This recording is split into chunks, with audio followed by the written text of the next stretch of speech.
Hey yo, welcome to yet another direct action gaming session. My name is Sean, and today we are doing mission 10. Yes, we are. We're doing mission 10. This is basically just mission 10 as a standalone mission. I figured it would be a good idea to keep going with my original second edition playlist and just have more traditional, fun, wacky zombicide type stuff. That'll not be episodic. This is gonna be a full on mission here. We're just gonna do the whole thing, no matter how long it takes. Although it probably won't take that long. This is just a 4-tile map, and it's the rule book says it's easy. All we got to do is just grab all the boxes and get a Molotov. That's pretty much all there is. But I decided to spice things up a little bit. We have added some things here, and I'm going to talk a little bit about that. The characters in the center of the map here, that's the Fort Hendrix crew, basically. If you're not aware, they are from one of the second edition campaigns, and I figured, okay, if I'm going to feature these characters, I might as well throw a bunch of other mechanics in as well from Fort Hendrix. So yes, we have all the other stuff from Fort Hendrix thrown in as well. And that basically means we are potentially dealing with shooter Zeds that will appear in like groups of zombies occasionally. Our survivors might be getting range damage because of that. We're also doing a day-night cycle, and according to the rule book, you can just sort of throw that into any game, basically. You just sort of set it to the current time, and as I have begun recording this video, it is now noon. So for the survivors, it is also noon. This means we're going to be burning daylight. Night is going to fall at some point, and then we won't be able to see a gosh darn thing anywhere, not even in the streets, right? So there's that. There's also, because of night rules, I've got these flashlight tokens here, so we're going to be doing the Fort Hendrix rules for turning light sources on and off. And let me see, we've got the military equipment deck from Fort Hendrix, and I'm tweaking the rules just a little bit so that our survivors can potentially get some military equipment, because normally you only get that in military zones and or a Humvee, and we have neither of those things, but we do have shooter zombies. So I kind of figured we might apply like a universal sort of hold your nose to shooter zombies. So if any one of our survivors here can take out a shooter zombie in melee while also eliminating all the other zombies in the zone, so that zone is clear, then they've got a few moments to search that shooter zombie and maybe get some cool military gear that way. So there's that. Oh yes, all-out dice. We also have the all-out dice, and if you're not familiar with that, basically our weapons might break, but we also might do some additional damage, right? That's kind of what all-out dice are. Each weapon will let you know how many additional die you can roll if you decide to go all out on a particular attack. And that's more or less how that works. You just add in X amount of all-out dice according to what the weapon says, and you roll those along with the normal die, and if you get a hit, that's cool. If you get a 1, though, your weapon breaks. And so that's really all there is to it. But yeah, and in addition to all that, I've also decided to add in the wound deck from Rio Z. That's another campaign that I have, because I was thinking about how to spice things up, and I was looking at all the campaign stuff, looking at the wound deck, and just thinking, like, this might be something I want to put in, like, all my games from now on, perhaps. Or at the very least, try it out a lot more, because it's definitely gonna spice things up and make wounds, like, more impactful. They are more than just a number now. They could mean something. Like, some wounds might be just a scratch, but other wounds might be, like, pretty serious, and or like I think there's a possibility that one of our survivors may get a broken arm, and so they can only have one weapon equipped at a time. So it definitely makes things more interesting, providing, I can actually remember to draw from the wound deck when we get a wound. That was a problem me and my cousin had. Anyway, so that's the extra stuff that we have thrown in here. We're not going to be doing the campaign KO thing, because this isn't a campaign. It's just a one-off mission. So this mission will end when one of our survivors dies. We're going to go with that, right? And beyond that, we'll just talk a little bit about the survivors here, if you're not familiar with the Fort Hendrix crew. First of all, we've got Riley. She's starting with Fire Axe, and her blue skill is all out +1 die melee. So that's kind of why I kind of have to include the all out dice with these characters, because a lot of them do have these special sort of all out skills that a thing will happen if you go all out. So, for example, Riley will get an additional die in melee if she goes all out, which is kind of cool, because that with her Fire Axe, she would technically be rolling 3 die. 2 normal die, I think, and 1 all-out die. So that's pretty cool. Next up, we got Wayne. He has Shove. If I recall correctly, that's one of those sort of free things that you could just kind of do, and that just sort of moves zombies. It just moves all the zombies out of your zone to another adjacent zone of your choosing, because you're shoving them. So that's Wayne. He's a big boy. He can shove people. All right. Javier, he's got all out ranged damage 2, so that's another all-out skill, and the rifle that he's starting with is damage 1, so that is nice, because this means we can potentially do range damage to brutes right off the bat. Yeah, Javier would just have to go all out, which means he risks breaking his starting rifle, but we'll come to that when... We'll cross that bridge once we come to it, I guess. Moving on. Marion, she's got Field Medic.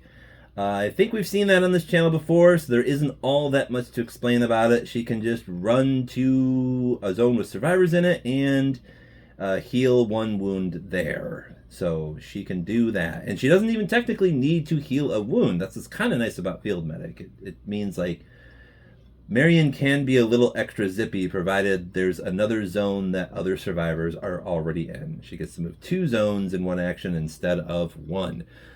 Carl, Sniper, that is fairly self-explanatory, right? He gets to ignore targeting priority, which means he can snipe at those runners that are usually difficult to hit if they're in a mixed crowd of zombies. Michelle, she has an interesting starting skill. It's a very, much like the all-out skills, it's a very unique special skill from Fort Hendrix. She has spare parts, and what that kind of means is if she can sacrifice equipment cards to fix the weapon that she was using that broke when she goes all out, right? So she can ignore a break result in all out if she tosses out like a weapon that she doesn't need or something like that, pretty much. Okay, so that's the characters. That's all the stuff I added. Let's just get moving. Let's roll into it. I guess the only other thing to mention really is we have one additional spawn zone. I decided to just leave that in there because why the hell not? Let's have some more zombies. What could go wrong? Here we are. All right, we're going to get started with the first turn, and I guess we need to consider how we should go about doing this. What we might want to do, I think, is just a ring around the rosy. We're going to start maybe here and just try to stick to the buildings mostly. Because I know the first time I did Fort Hendrix, one of the painful lessons I learned early on is you don't want to be in an area like this for any longer than necessary, because you never know when those shooter zombies are going to pop up. They spawn alongside other zombies with some slightly special rules. So, and if they've got line of sight to survivors, we're going to start taking wounds each time a shooter zombie appears, provided they've got line of sight to us. So it's kind of best to like try and stick to the buildings so you don't get shot too much. We are, of course, using the standard Dark Zone rules as well. Well, the optional ones, I suppose. By that I mean, yeah, Dark Zones exist. It's only the actual Dark Zone tiles. I'm not doing what I was doing. Not every building zone is a Dark Zone, but Dark Zones, you need a 6 to hit if you're shooting into a Dark Zone. Unless, of course, we score some night vision goggles or something like that from one of the shooter zombies we take. Without further ado, also we are using noise tokens. That's another thing. I am using noise tokens. Michelle. I think we're going to start with Michelle. She does have a crowbar, and I think it might be best to just have her move and bust. So that's like 2 actions that she's done so far. Okay. Move, bust. She has 1 action left now. We got rid of that. So now we're just going to have to spawn for the Dark Zones in this building, of which there are 2. So we're going to pull 1 card and see what it says. It's 6 walkers. All right, so let's take some regular walkers, 6 of them. We're just going to plop them on down. 1, 2, 3, 4, 5, and 6. Cool. Regular, plain old walkers. Ain't nothing fancy about these walkers. Again, we're using Fort Hendrix rules, so we're not using any weird mutated zombies this time around. The only weird zombies are going to be the shooters and or maybe some of the abominations that pop up, because we've got a full deck of all sorts of abominations. Who knows what's going to pop up. Some of those are mutated, though, so I don't know. We might see a berserker or a toxic abomination. Who knows? So we've got 6 walkers there. Next spawn is... It's just an extra activation for brutes. We have no brutes on the map, and we're still in blue. So, like, nothing happens here. Not a single thing. All right. So I guess Michelle can use her last action to move into the building. She can't do anything else. She can just move into the building. So that's move, bash, move. Cool. Michelle is done. All right. So let's see here. Who should be fun? Well, I think we know who. Yeah. We might do that thing I was just talking about with Marion. She could use Field Medic to get to where Michelle is in just 1 action. And she might as well also use that extra action to try and find even more stuff. So she'll do Field Medic, and since she's got 2 actions left, we could have her snap up this epic weapon, which means she can now draw from the deck, and we will see what it is she gets. Hopefully it's not a surprise zombie in her face. That would kind of suck, but we shall see what it is that she gets. It is a nail bat. Marion scores herself a nail bat. So she does have a pistol, but she also has a nail bat. Okay. Not terrible. Not terrible. Anyway, she has 1 action left, so she could do a search and possibly get another thing. What thing does she find? Oh my goodness, she gets a Molotov. Okay, we got a Molotov right at the beginning. Now, we're going to have to keep it, though. If she tosses it, then we have 0 Molotovs. So Marion has to somehow try to hang on to this, or we need to find another one for us to be able to win the session here. We've only picked up 1 box, of course. We still have a bunch left over. But that is Marion. She is done. So we now got 4 survivors left. Who should go next? Probably in this situation, everybody's going to do more or less the same thing. They're all starting out with 3 actions. So we might as well just have everybody do move, move, search. So we will start with Riley.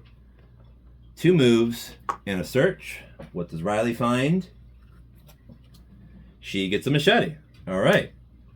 So now she has 2 damage to melee weapons. Yeah. The only real difference with the machete is it's a little bit more accurate. You could dual wield it, and you can't open doors with it. That's the only real difference between that and the fire axe, I guess. Anyway, that's what that's what Riley got. Next up, we're gonna do Wayne, move, move, and let's see here. What does Wayne find? He finds a sawed-off. Okay. That's pretty cool. So Wayne now has a ranged option in addition to the K-bar that he's starting with. All right. I don't like it. I don't mind it. I don't mind it, actually. Let's see. Next up, we're going to do Javier. Move, move. What does Javier find? He gets a katana. Cool. Javier has a melee option as well. All right.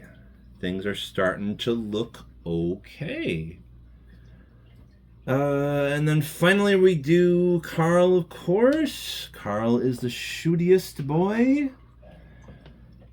1, 2, and what does Carl find? Oh gosh, he gets a Molotov too. Maybe I should have shuffled this deck a little more aggressively.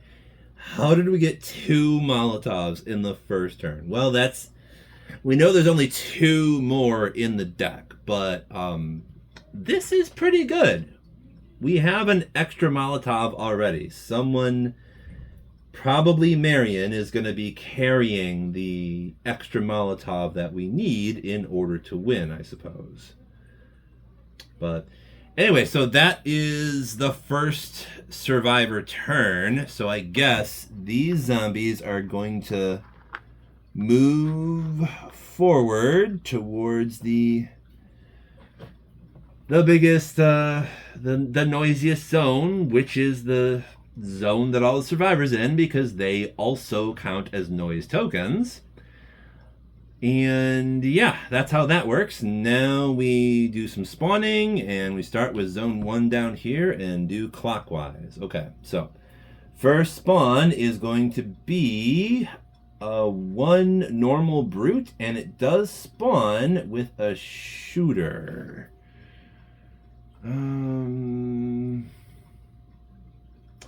Let me just remind myself. It's been a while since I did Hendrix. Let me try to remind myself really quickly how the shooters work per se. Because I know, I'm pretty sure they don't always spawn all the time. Okay, shooter walkers. They are a threat to survivors at any range. Use Fort Hendrix's zombie cards to get shooter walkers in your game. Right.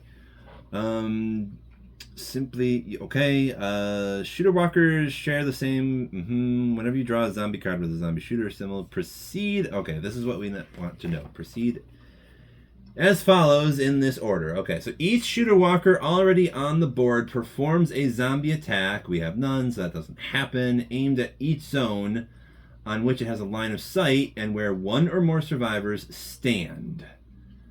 Dark zone rules and night rules are ignored. So shooter walkers can always shoot no matter how dark it is. If a single shooter walker has lines of sight on several zones with survivors, it performs... Oh, that's right. There's that too. We learned that the hard way. You kind of sort of want to group up, because if you have multiple groups of survivors in line of sight to a shooter zombie, you're going to be racking up a lot of wounds pretty quickly. Okay, so... Each shooter walker's attack inflicts one wound assigned in any way. Okay, right. Spawn the standard zombies indicated on the zombie card with the zombie shooter symbol. Notice the indicated zombie type, walker, brute, or runner, as you will need this information for the next step. Spawn one shooter walker in each zone with a zombie of the indicated type and having a line of sight to a zone. Oh, right, that's the thing. So yeah, they don't always spawn. They only spawn in the indicated zombie type that actually has line of sight to the survivors. They don't spawn in zones already. Yeah, you can't have more than one shooter walker in a zone. If there are not enough shooter walker miniatures to perform such a spawn, place the remaining shooter walker miniatures in eligible zones the player is choosing. Right, yeah, all that to I'm sorry. Determine, no, nothing happens. We just put down one brute. That's it. Because this brute ends up here. This brute does not have line of sight to the survivors, so nothing happens. If, however, we had spawned walkers down here, we would probably be placing one shooter zombie right here. It would just spawn. It would not shoot. It would shoot if we spawn another one somewhere. So that might still happen, though. Let's see. What is the next spawn off to the left? It's 3 walkers, no shooter symbol. So just 3 regular walkers. Gonna be right here off to the west. Okay. 3 normal walkers. Next is 2 walkers rush up in the north. Okay, 2 regular walkers. No shooter symbol, and they rush.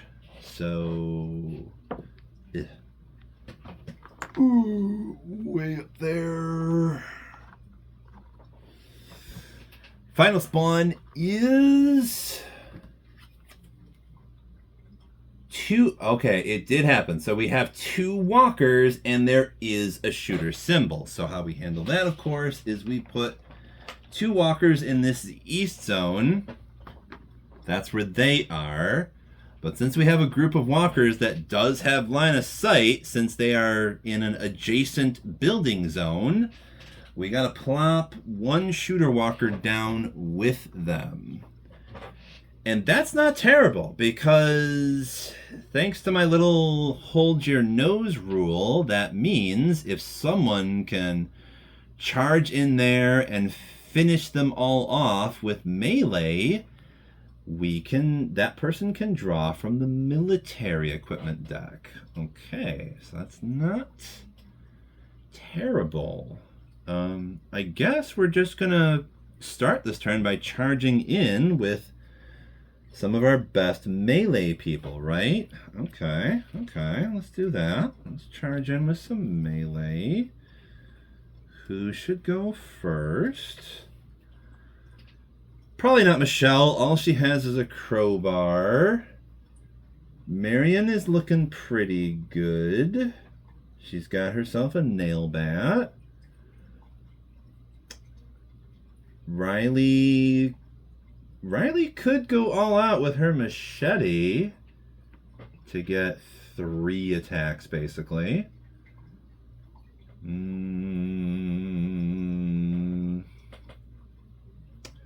Wayne just has a K-bar. Javier has a katana. It's kind of looking like we might want to lead with Riley and Marion.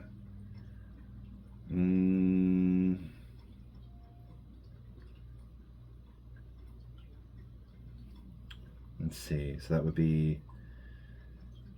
Riley can get 3 if she goes all out. We've got 7 zombies there. Alright, I'm overthinking this. We're going to start with Riley. Riley's charging in. And she's going all out, too, with her machete that she just picked up. So, that means she gets an additional die, and we're also rolling 1 all-out die. So, if we're lucky, we get 3 hits. If we're not, she breaks that machete she just picked up. What does she get? She just broke it. Yes, she broke it, but she sure did get 1 hit. So machete is gone, but we took down 1 zombie. 1 walker is gone. Riley gets 1 point for that, and the machete is gone. Broke it did. Yep, them's the breaks. Alright, so next we're going to charge in... Oh, wait, no. Riley moved, and she did 1 melee, so she can still do another melee. But she's just not going to go all out this time, because she only has her fire axe left now. So she'll hit on a 4 or more. What does she get? She gets a 3, so she misses. Oh well, so there's no additional kills there. Okay. Now we charge in with Marion, and she will get 2 melee swings. And I think we're definitely not going to go all out, because I don't want to risk breaking this nail bat. It's a pretty decent piece of equipment here. Rolling 2 dice, hitting on a 3 or more. That's 2 hits. She takes out 2 Zeds right off the bat with her nail bat. Swing, Marion, swing. Cool. 1 more melee. What do we got?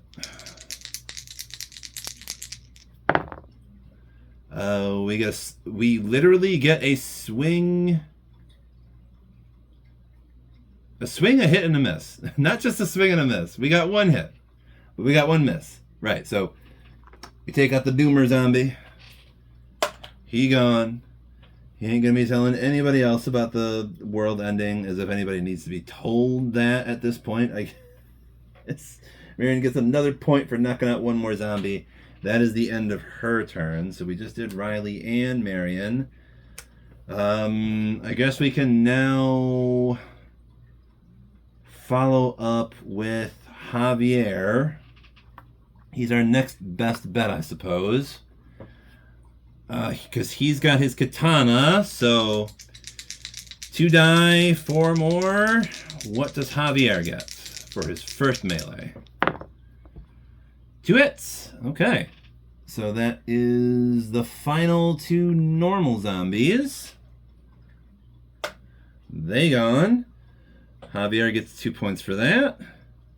And he's got 1 action left, so we can do 1 more melee to see if we can take out this shooter zombie, and then Javier will get to draw from the military equipment deck. Okay, he does get a hit.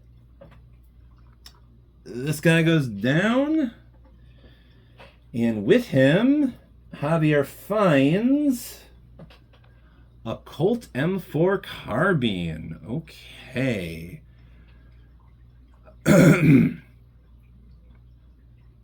Wow, this is just... All right, we're gonna swap his starter rifle with this one. This one's just a tad bit better. The range isn't as long, but he could get more dice if he goes all out, and we would want him to go all out potentially for sniping at brutes. So that's not terrible. Okay, he's gonna shove that starter rifle in his backpack for now and equip the Colt M4 carbine, and that's what happened with Javier. All right, so we have 3 survivors left. Someone is clearly going to want to move into here, grab this. We might as well do this with Michelle. We can have her move in, grab that, and do a search. Regular old search. So she grabs that for 5 AP. Boom. And she's going to do a search. What will she find? Some canned food that will give her 3 additional AP and will bump us up to yellow. Okay. Tossing out the canned food, and we get 1 person in yellow, and that means she gets 1 additional action. All right.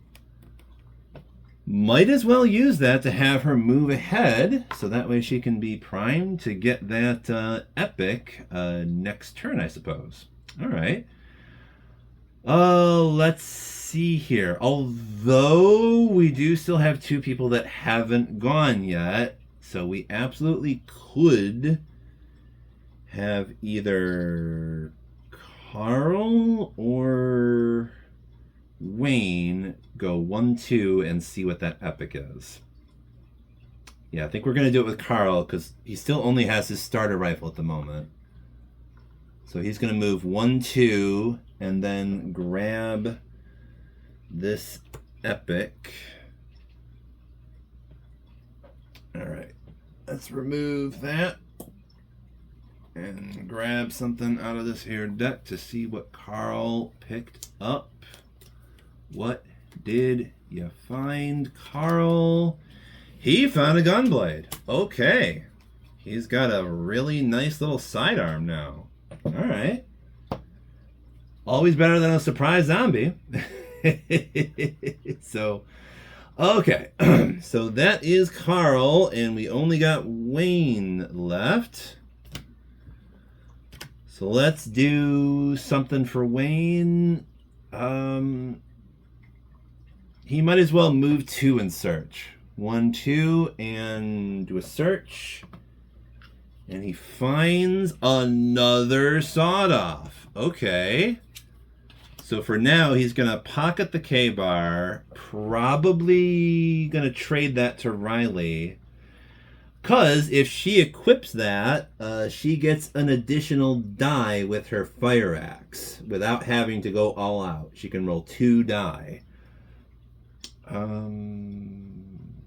Yeah, add +1 die to another equipped melee weapon. That's what that is. All right.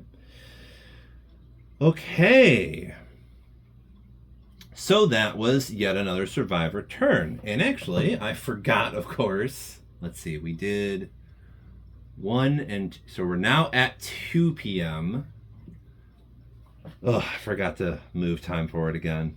All right, we are now at 2 p.m. We've got 4 more turns until we get to night here, and we still haven't found any light sources yet, so this is not ideal. Let's see here. So we're gonna move everything forward here. Brute, walkers, walkers, walkers. Okay. 4 spawns. What's the first one? An abomination. Okay, so we get our first abomination. Let's see which one it is.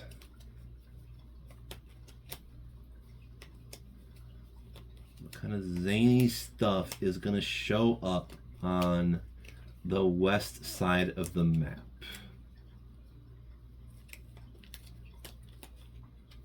At least we have a couple of Molotovs, so we don't have to worry too much no matter what it is. And it is the Abductor. Okay, cool. So it's my least favorite one right off the bat. I kinda hate the Abductor. All the Abductor has to do is be in line of sight to a survivor, and that survivor just gets yoinked. Yeah, it ignores dark zone and night rules for line of sight, kind of like shooter zombies. At the end of its activation, remove from the board 1 survivor it has line of sight to. Players will choose which one. At the end of its next activation, return the survivor to the same zone. Another survivor is then abducted. It can be the same one. So basically, as long as this thing has line of sight to us, we're going to be losing 1 team member per turn until we can knock the damn thing out. And then they get returned to, like, the same zone, too, that they got abducted from at the end of the next turn. That can be a problem because maybe that zone gets covered in zombies. All right. So anyway, 2 more spawns. What happens next? We get 4 regular walkers. No, 6, 6, 6. I'm sorry. We get 6. Sign of the beast there. We get 6 because we are in yellow. Okay. Hold the phone.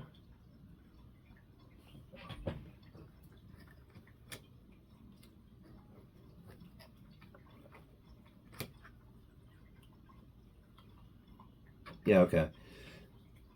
I knew I was messing up a little bit. The Abductor is down here, actually. Not on the west. On the west, we have 6 regular walkers. Okay, 1... No shooter symbol either, so we are not spawning any additional shooters. 2... For now, at least, anyway. Okay, 6 more walkers on that side of the map. Next up is... Oh, the Abomination gets an extra activation. Shoop. Moves forward. The alien moves forward just a little bit. And we have 1 more spawn after that. On the east side, we get 6 more walkers without a shooter symbol. Okay.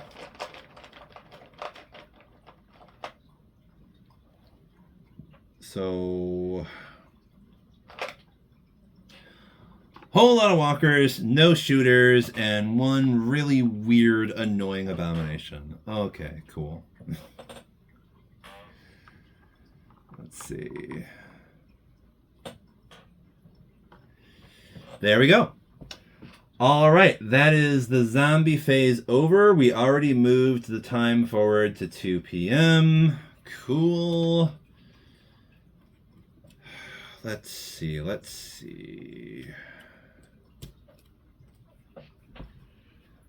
Next up.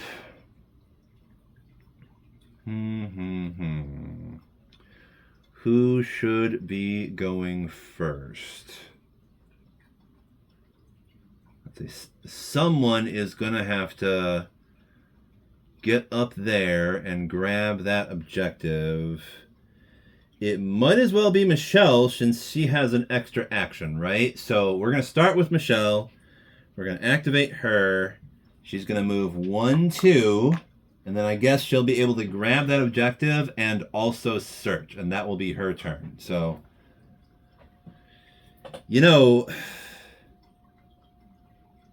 now that I'm thinking about it, let's rewind. We're not going to do this with Michelle. She may have an extra action, but we probably want to give that 5 instant bonus points to like somebody else to get someone else into yellow. So I'm thinking either Marion or Javier. It can't be either of them, really. Well, it could. We can move them.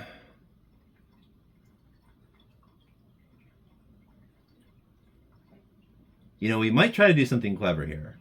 We can move somebody from here 2 spaces forward. Marion can field medic and then still be able to move up 1 and grab the objective in the same turn. And that would bump her up to yellow and give her an extra action so that she could even also search. So let's do that. Let's see. Might as well go with Javier. Or Riley?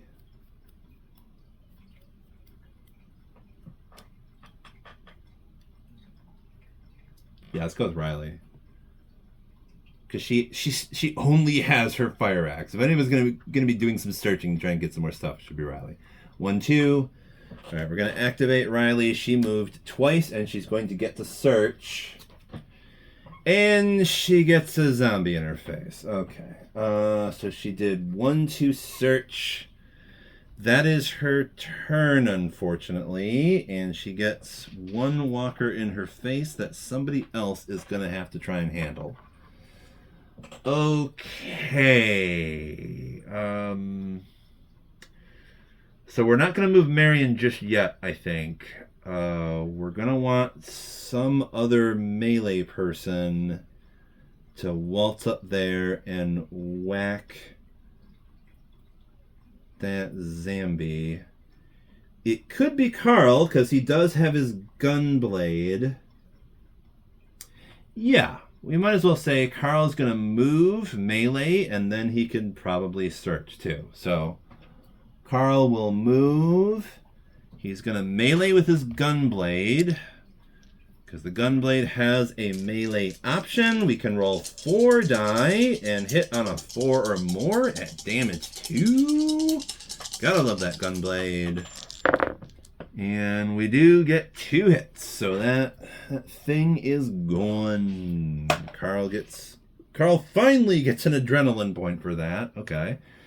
And we're gonna search for him as well. Hopefully we don't get yet another surprise zombie in our face. Carl gets a kukri. Okay. Someone else might want that, like perhaps Riley. Riley might want to trade for that, perhaps. We will see. But for the moment, that threat has been dealt with. Carl got a new thing. Now we can totally do, let's see, we moved with Riley and Carl. Let's activate Marion so that she can do a field medic for 1 action, and then move for another action, and then she grabs this, and that gives her 5 points, which bumps her up to 8, gives her an additional action, which she can then use to do a search, and she will find a machete. Okay. She can just shove that into her pack for now. All right. So that happened. We still have Michelle, Wayne, and Javier. I'm kind of thinking we might as well play it safe, and we'll have everybody just move here and search. In theory, Michelle could open the door, but why would we do that? until we're good and ready to actually try and bust out of here and move our way across the street. So, yeah, we'll start with Michelle. She's just going to do one move. Yeah, just move and search. I don't think there's anything... Although she could also do a trade. We might as well have her do a trade, right? Yeah. We'll have her move, search, and trade. So... oh my gosh. Michelle found another Molotov. We now have 3 Molotovs. This is crazy. I also keep saying the word crazy, which if you actually bothered to watch like part 1 of my little Playing with Fire series, it might make me sound like a bit of a hypocrite because I go on and on for at least a little bit there about how crazy is kind of sort of bad. It's sort of a slur if we apply that to be... Anyway. It is a little weird. We've got 3 Molotovs this early on. It's more than a little weird. What should she trade for, though? What should she trade for? Probably... yeah, Kukri. She's taking the Kukri, I think. She will grab the Kukri from Carl. This gives her a little bit more melee power, while still retaining the ability to open doors. So that is a good trade.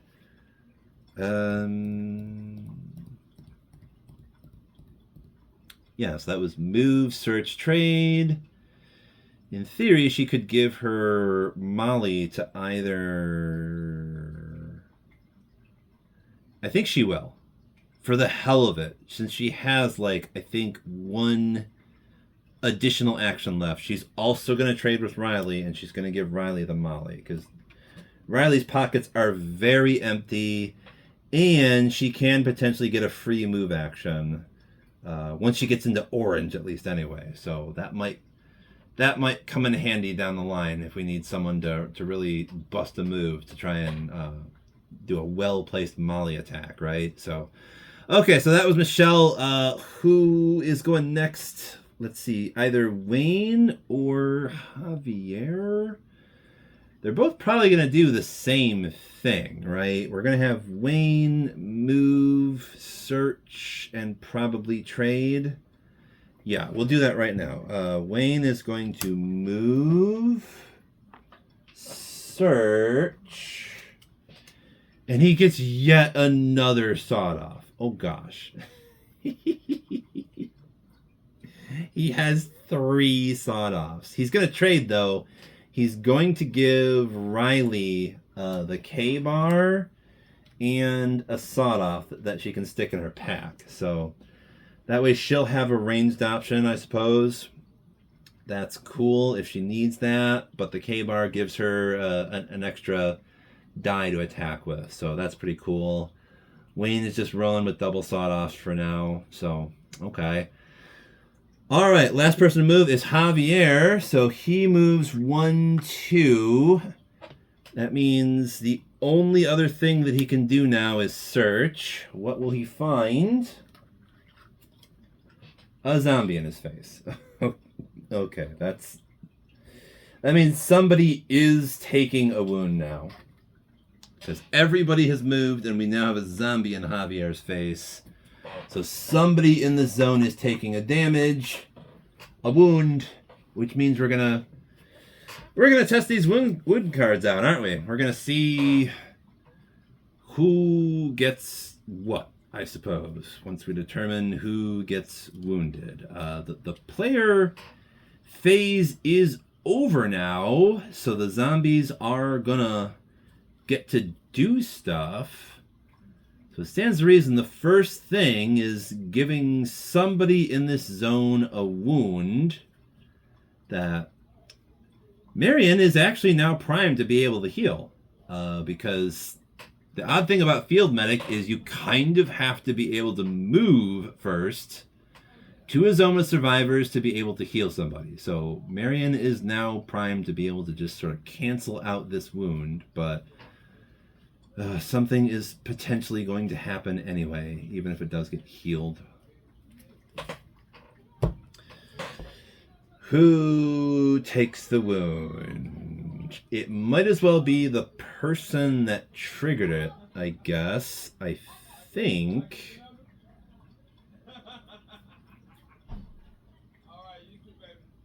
Who was that? Wasn't that Javier? I think it was. Yeah, Javier takes a wound. I'm pretty sure he was the last one that moved. He takes a wound. And the top wound card says it is a light wound. It means nothing. Okay. Light wound, I'm still good. Let's keep going. Nothing special happens with that. Okay. All right, he just has a wound. So there's that, and I guess, yeah, this is definitely the noisiest zone, so zombies have to path towards that. So Abomination and Brute go there. These walkers move here. These walkers follow them. Everybody's trying to get to here, so these walkers enter the building. These walkers are right behind them. And these walkers are still trying to round the corner here. Who knows when or if we're ever going to come into contact with those walkers. Maybe that's why they didn't put a zone over there, because it would take zombies forever to move around this building, basically. Anyway, so that's movement. Let's do spawning, shall we? What spawns next? We start with zone 1. It is 5 walkers with a shooter symbol. No walkers have line of sight, so no shooters spawn, but we do get 5 walkers in the south. So good thing we did not open that door. Otherwise, we'd have a walker right in our face. I mean, a shooter. We'd have a shooter right in our face. Okay, 5, right? Yes, 5 down here in the south.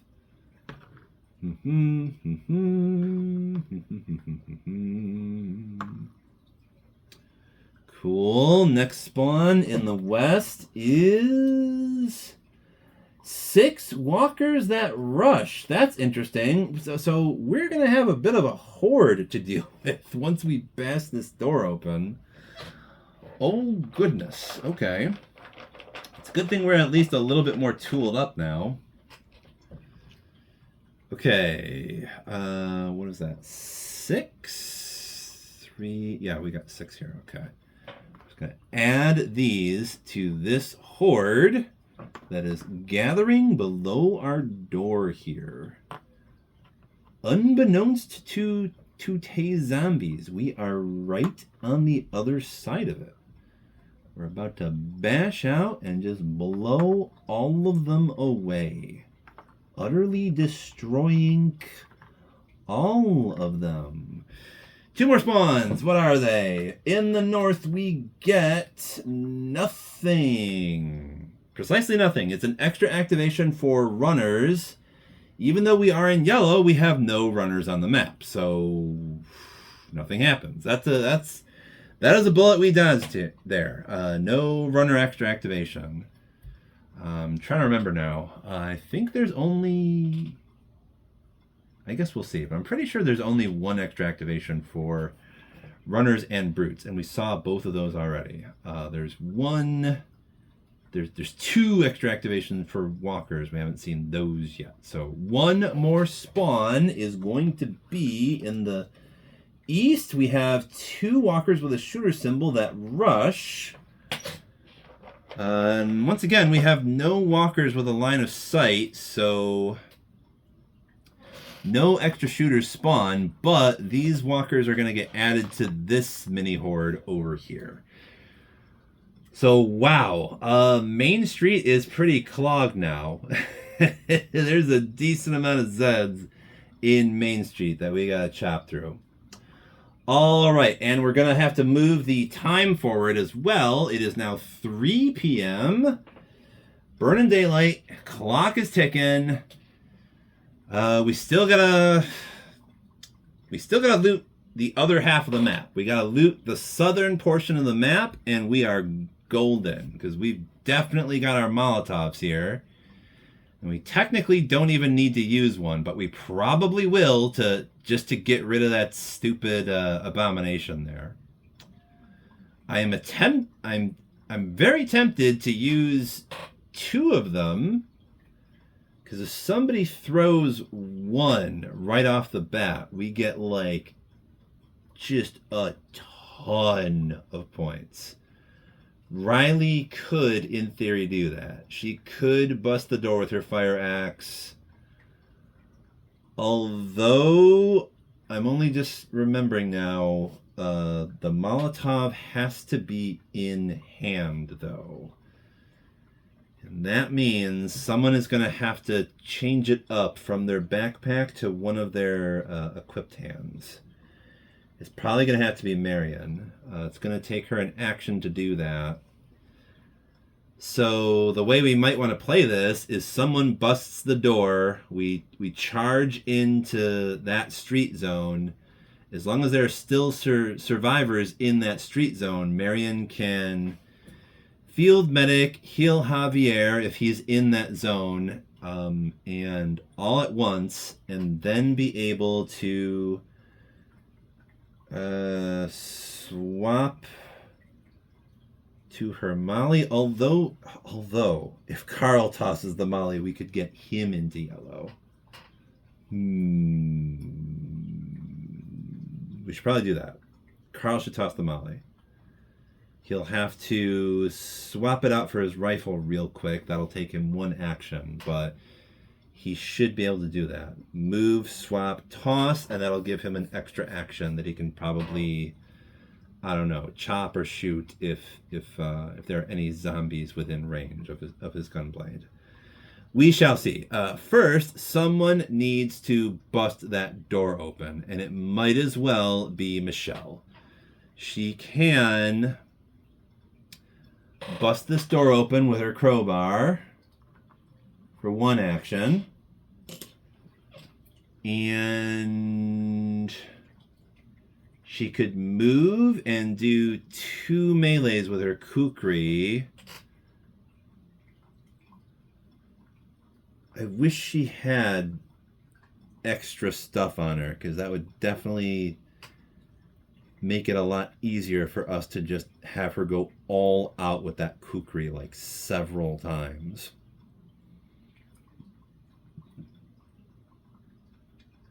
I don't really want to sacrifice her crowbar, so we won't. We're just going to start with Michelle. She wrenches open the door with her crowbar, making no noise in doing so. She wades into the crowd of zombies with her kukri, and she swings it several times. We're going to see how many Zeds she takes out in doing so. We get a 4 more. Maybe I should think about this, though.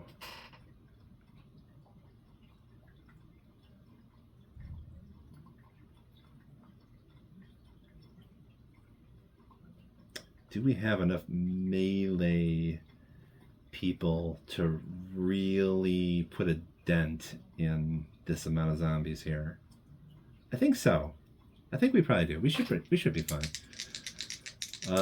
We're gonna do it. I think we're gonna do it like this. We'll do 1 normal attack with Michelle, and then maybe we'll have her go all out in the second one. And this means we're technically risking the crowbar, but it'll give her 2 extra die. It might be 2 extra Zeds that go down. So we'll see. First attack is normal. 4 more. We get 2. Well, we get 1 solid hit. Boom. 1 Zed is down already. Michelle gets 1 more point for that. Okay. So that was bust move melee. She gets one more melee. We're going all out with this one. Might have to sacrifice the crowbar so we can keep the kukri if it breaks. But we might also get some extra hits here. It did not break, and we did get an extra hit. We got 2 hits instead of just 1, so yeah, that was worth it. Cool. We got 2 hits for Michelle. 2 dead, and she gets 2 more points for that. Cool. So that is Michelle. All right. Let's see. Let's try and do this tactically. Who is... Someone needs to toss the molly. Javier needs to move down into this zone before Marion does, because we want her to field medic in there and heal his wound. So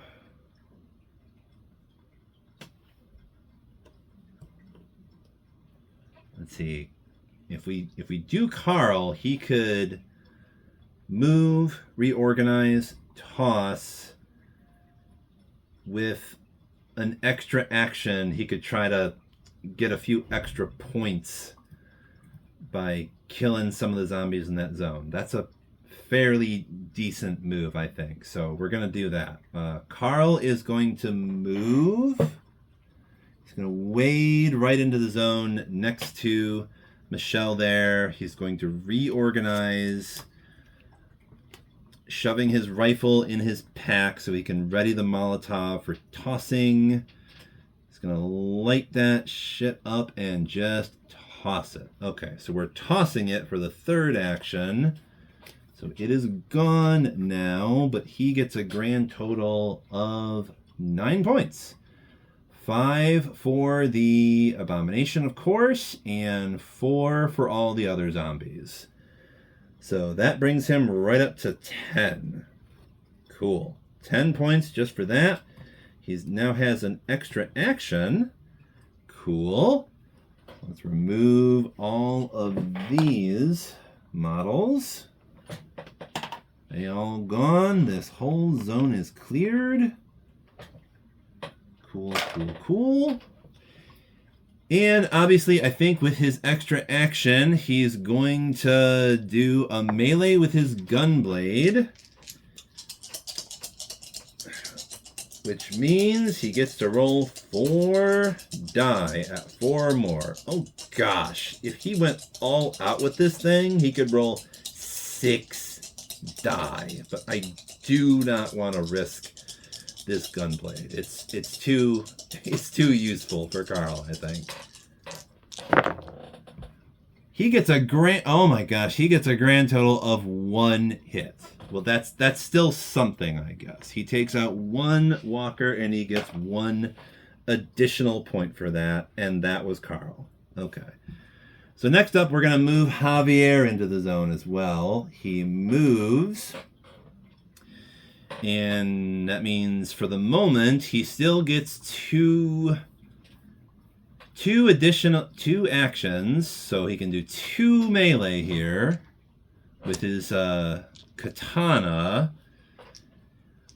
We might try something similar where like the first attack is normal and the second one is all out, so he can roll a couple all out dice.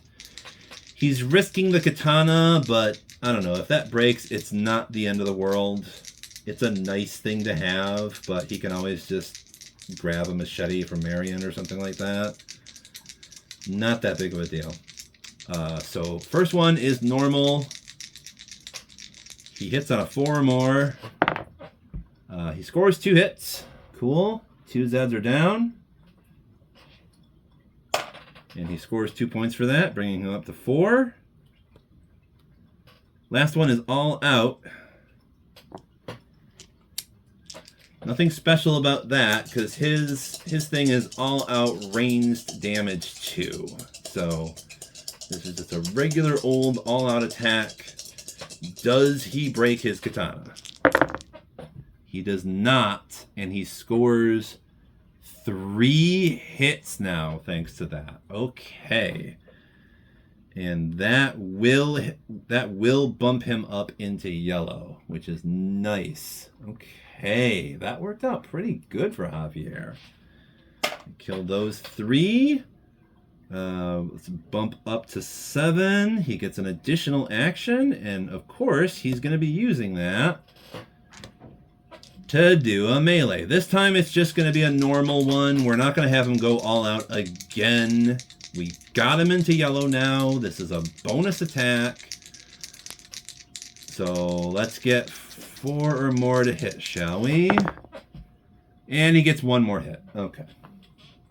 Cool. That's 1 more point. He's up to 8. All right. So I guess now there will be some left over for Marion. She field medics on down into... Oh no, I completely forgot. I completely forgot that extra zombie was still in that zone. So in theory, someone would have had to kill that zombie first.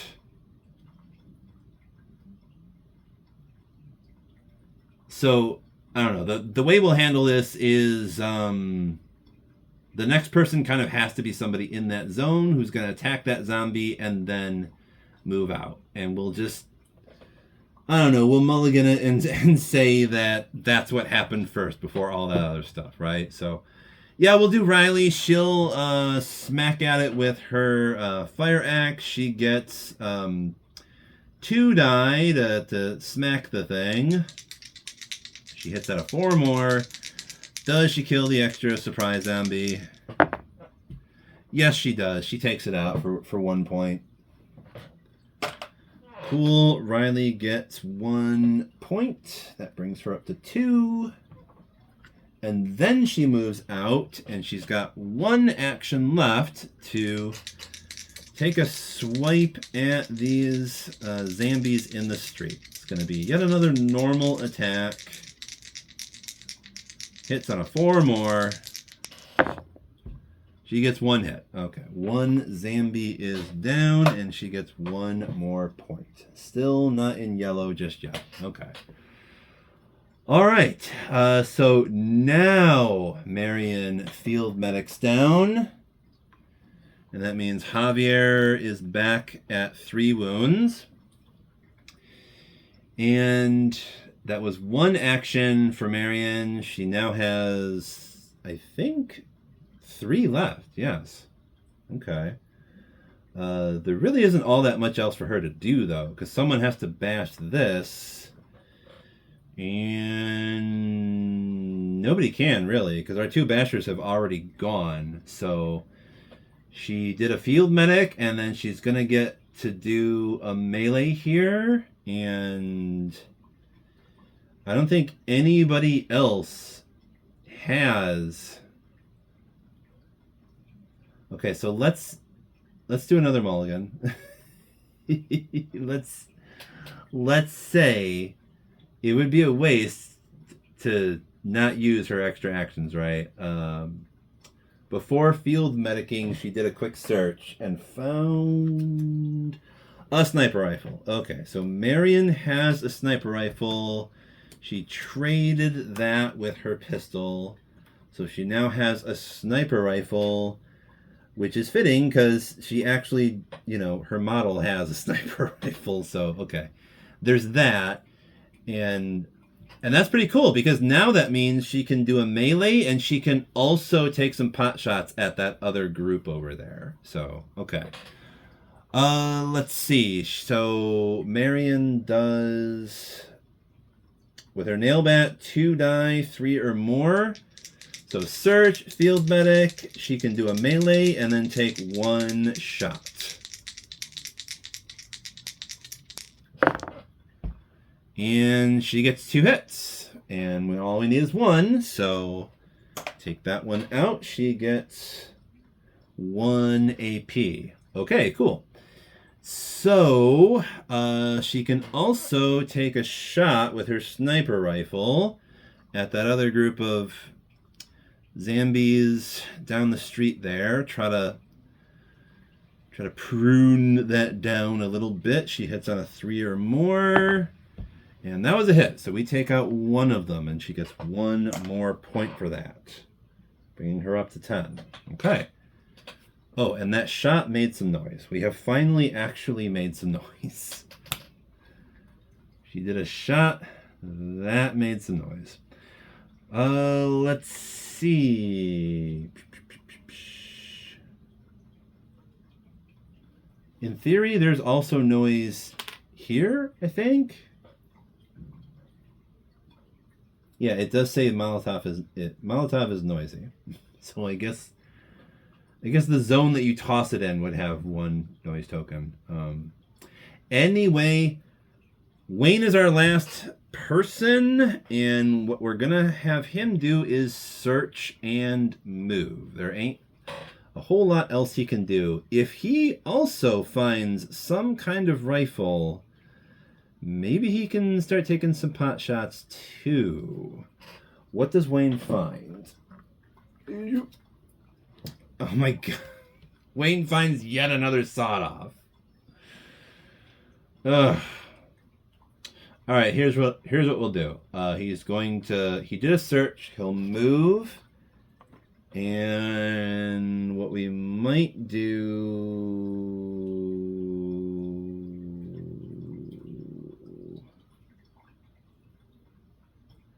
is have him trade. Just sort of grab that sawed-off from Riley.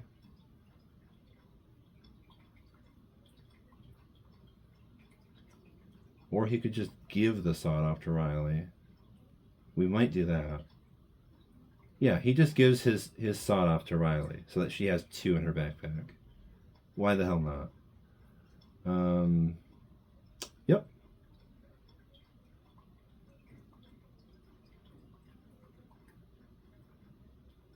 Ooh, wait a minute. Maybe he takes it and he gives those sawed-offs to Javier. Because that would be interesting. Because I'm remembering Javier gets all-out range damage 2. If he dual wields those sawed-offs, which is something he might be able to do, he could really pack a punch to like a bunch of brutes or something like that. So yeah, Wayne did a search, a move, and a trade. He grabbed that sawed-off from Riley, and he'll probably give that to Javier. Give both of those to Javier next turn, and he might grab the starter rifle from him in return in case he needs some more range, maybe, or he might take the katana, really, because Wayne is way more about melee than Javier is. So yeah, that trade might happen. Anyhow, okay, cool. So we're doing that. Survivor turn is over, so we got to move the Zombies. Here's the noisiest zone. So these walkers move forward. This mini horde moves forward. Shortest path. 1, 2, 3. 1, 2, 3, 4. Okay, so these walkers do a 180 and go right back out of the building. These walkers move down here. That is movement. Now we're going to be doing spawning. What spawns first? Some brutes are gonna rush. There's going to be 3 of them. They're gonna rush right into this zone. Okay, 3 brutes. 1, 2, 3. All up in this zone. Okay. No shooter symbol either. Alright. Next spawn, right next to our survivors, is going to be... Oh, gosh, okay. Yeah, 6 walkers rush. So we got some company. We got some company, y'all. Got bushwhacked. 1, 2, 3, 4. Hendrix. Okay. Next spawn up in the north is going to be 2 brutes that rush, and there is a shooter symbol, but we don't have any brutes that have line of sight to the survivors. So, and you might think it would be these ones, but no diagonal lines in Zombicide. So, yeah, this is not 40k. This is Zombicide. So, no. But we do get 2 brutes that rush up in the north, so they are way up there next to that pile of tires or something. And final spawn is, oh gosh, there's that walker extra activation. Oh my goodness, we take 6 wounds. I guess the smartest way to play that is each person gets 1 wound. Okay, so we're going to be drawing a lot of wound cards here, aren't we? So let's start at the top. We're going to start with Riley, and yeah, that was our last spawn. So that means nothing spawns there, but we get a whole lot of pain, though. So Riley takes 1 wound, and the top card says, Weak Spot.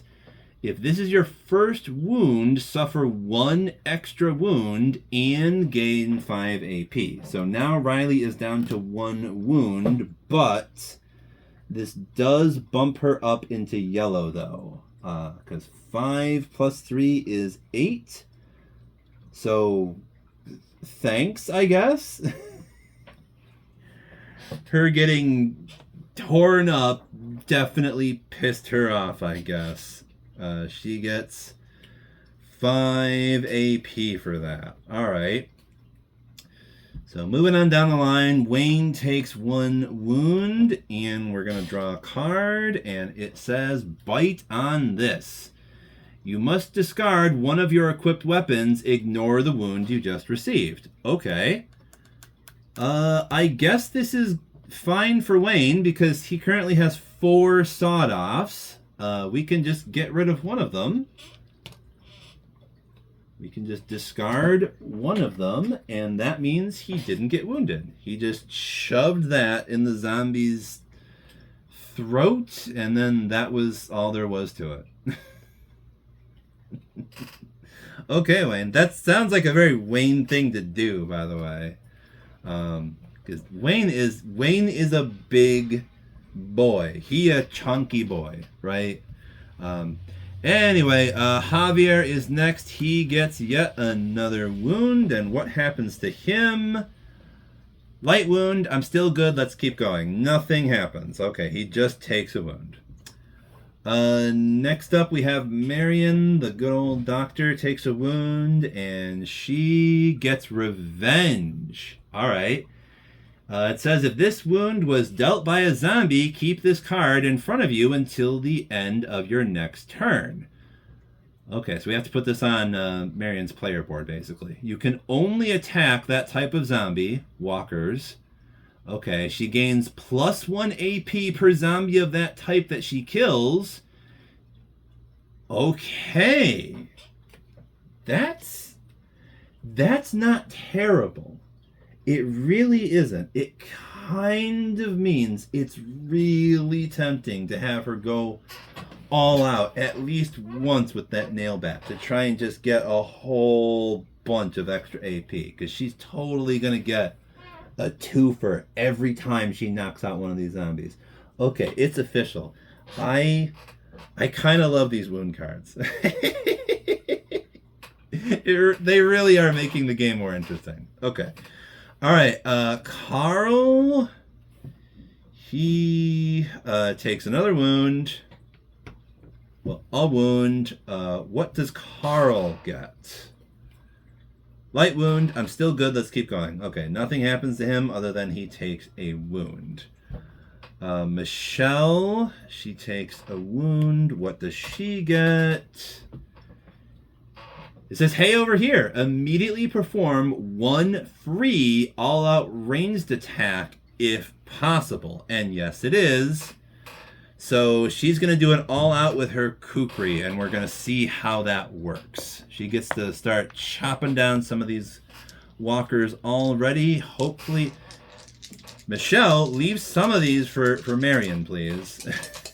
We want to get Marion some AP next time. Pretty please. Also, Marion has some work to do, doesn't she? Like, Javier is almost dead, so we're going to have him move into that building and then Marion field medic over some kind of way. But here's Michelle going nuts. How many can she kill? It does break, but she does get 2 hits. So her kukri is gone now.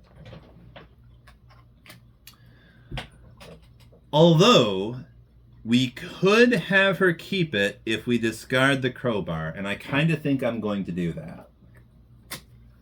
Because we still have the fire axe, and we could find a chainsaw to help us with the rest of these doors. And we really only need to bust 3 more doors. So as long as Riley hangs on to her fire axe, we're good.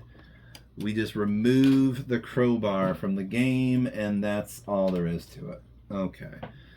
Yeah, so that happened. Yeah, she got 2 hits. That means we remove 2 zombies. 1 and 2. Yeah. Firefighter guy. Okay. 2, and she gets 2 AP for that, bringing her up to 13. Cool. All right, and we've got to move time forward as well. We're up to 4 p.m. now. Got 3 more turns until nighttime. Still don't have a light source on us either.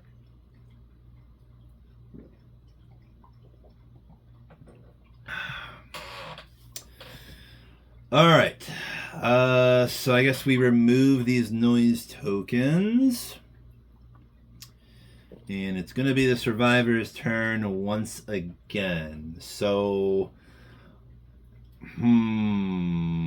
it is really tempting to start with Marion, but we kind of wanted her to... We really kind of wanted her to field medic in to help Javier. But we have 4 zombies in our zone, and they have to die before we can do basically anything.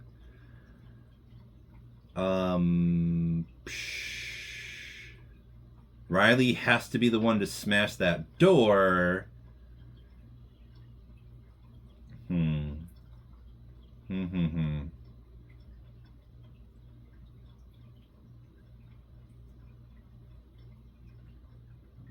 We could just hold tight here, I guess.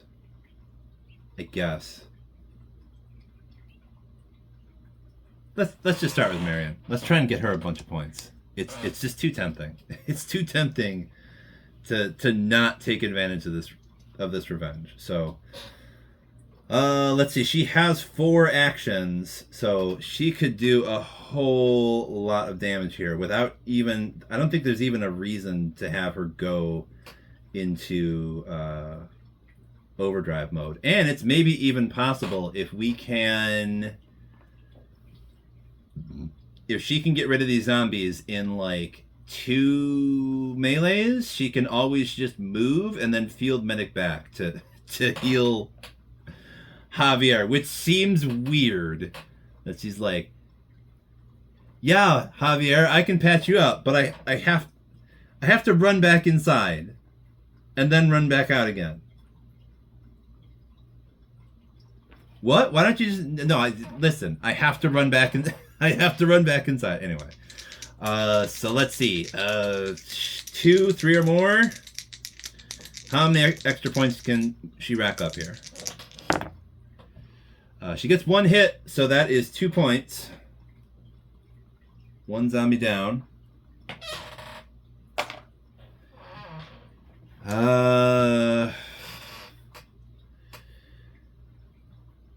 I might consider having her go all out because it would really be great if she could kill all of these now, so then she could just sort of move back, field medic, and heal Javier so that he's not... Oh wait, no, it's Riley.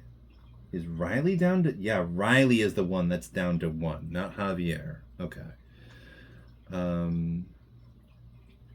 Yeah, and Riley is our only doorbuster too, so we need to help her out. Okay, so here's what we'll do. We're gonna go all out with this one. We're gonna see how many hits she can get. If she can get 3, then we can heal Riley.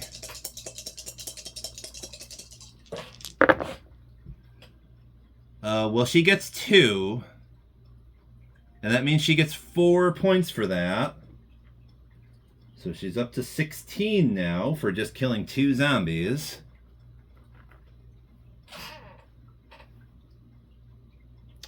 Okay. That was 2 melees. We still got 1 zombie in our zone. So that means Marion is not going to be able to do the thing. So I don't know. How we might want to play this is have everyone just move back inside. Marion can do 1 more melee and then move back inside. And if just everyone else does maybe like a shot or something and moves back inside, then we don't have to worry so much about getting, screwed here. Because I kind of think if they're still just all standing out in the street, we've got some serious crossfire potential here with shooter Zeds that might spawn and start shooting. So, yeah, let's have her do 1 more melee and move back inside, provided she actually kills the damn thing. She needs 3 or more, and she's going to get 2 more points. That'll bring her right...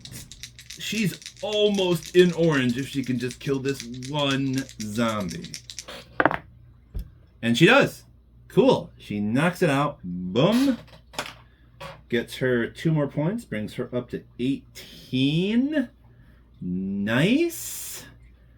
And now she'll use her final action to move back inside. All right. Okay, so what are the ranged options for everybody else? I think we might as well start with Wayne. He will use 1 action to rearrange, and then he will do, for the hell of it, we'll have him do an all-out with his sawed-offs. That kind of means he can roll 4 normal dice and also 4 all-out dice, which would be great. I'm also only now remembering, Wayne could have used Shove to just get all of those zombies out of our zone. I totally forgot about that. Anyway, let's see. 4 normal dice for Wayne and 4 all-out dice. And if he breaks these sawed-offs, I really don't care. It's really not that big of a deal. But hopefully we get a whole bunch of extra points here. Wayne could potentially kill every damn thing in this zone in just like 2 shots.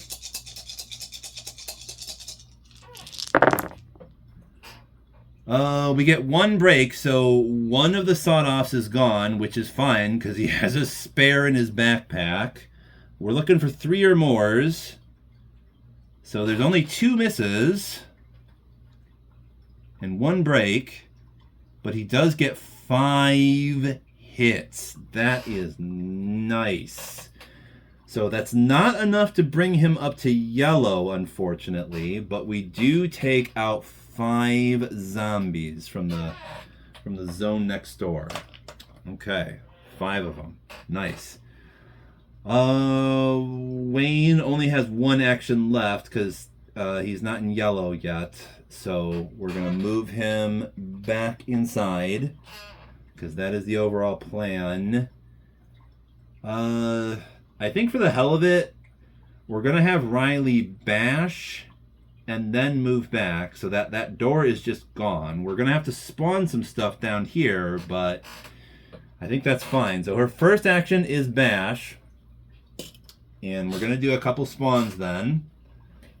First spawn is 8 walkers that rush. Okay, so that will put them there, and then we have to spawn for that. Let's grab 8 walkers that are gonna have line of sight to us. That's worth mentioning. 1, 2, 3, 4, 5, 6, 7, and 8. Cool. So we've got like a mini horde in this little house down here now. One more spawn is going to be what? It is 2 runners with a shooter symbol. Okay, so that means just 2 runners down here and no shooter spawn because these runners are not going to have line of sight. But you know, they are still runners. So we got our first instance of runners on the map, like finally. Okay, so there's a couple runners right there. Okay, so that's the spawning, because she bashed that, and then I guess that means she can move back and even do a search with her remaining... Well, she actually has 2 actions. She has 2 actions. Okay. It doesn't matter though, because I don't know what else, because she doesn't have ranged weapons. So yeah, she's gonna move back and do a search. What does she find? She finds a zombie in her face. So it's a good thing she has that additional action that she hasn't even used yet, because now she can fight the damn thing off, so that she won't be taking yet another wound, because she only has 1 left. Let's see here. She gets to roll 2 dice and hit on a 4 or more. Can she take the damn thing out? If she doesn't, that's not terrible. We have 3 other people that can still do that. She does, though. She does get a solid hit, and that thing is down, and she gets 1 more point, bringing her up to 9. Cool. All right, so that was Riley, and now who's next? Whomst amongst these other people should be next? It looks like the only one we still need to get into yellow is Wayne. And oh boy, if we can have him do another one of those big shotgun blasts, that'd definitely push him into yellow. For now, how about we do Carl? We'll have him pop off a few shots at those 2 zombies real quick. Could also be Javier. Screw it. It might as well be Javier. He needs the extra points. So we'll start here with Javier. He will use his M4 carbine to... Well, he only gets 1 die that he can roll. He does have 4 actions, though, so he could pop off some shots at these 2 and then also these other 2 here as well. He could shoot, I think, 3 times and still be able to move. So, all right, first shot, 3 or more in the neighboring zone here. Miss. And let's see, that is a noise token. Although really, yeah, we have another noise token thanks to Wayne. That happened. Let's see here. Yeah, and then we throw in another noise token for the second shot from Javier.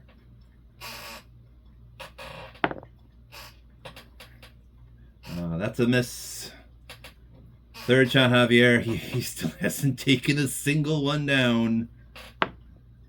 Okay, he finally gets a hit. All right.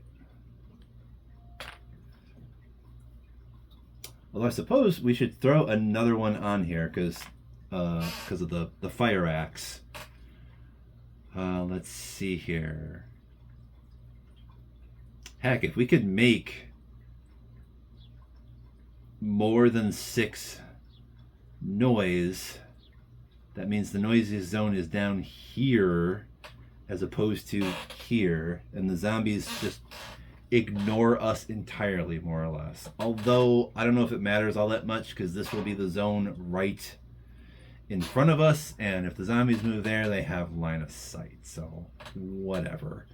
Javier did take one of these zombies down though, and he gets 1 point for that, bringing him up to 9, and he moves back inside. Okay, so now we're gonna have Carl pop off a quick shot with his gunblade to try and take that final zombie out, and that'll give us another noise token, meaning we have 6 noise tokens. Kinda sorta meaningless. Can he take this zombie out though? Nope. Big ol' miss. Okay. Well, time for another shot then. Another shot means another noise token. We have officially made so much noise, the zombies think we're there when we're actually back in the building. Cool. Let's see here. He does get a hit. He takes this thing out. He gets 1 point for that, bringing him up to 12. Cool. So that was 2 shots. That means he can move back inside and do a search. Move, search. Let's hope it's not a zombie in his face. He gets water. Cool. So that means we're going to dump this immediately, and he gets 3 additional AP. Nice. I will take that. That bumps him up to 15. Nice. Carl takes a big ol' swig. So what does Michelle do?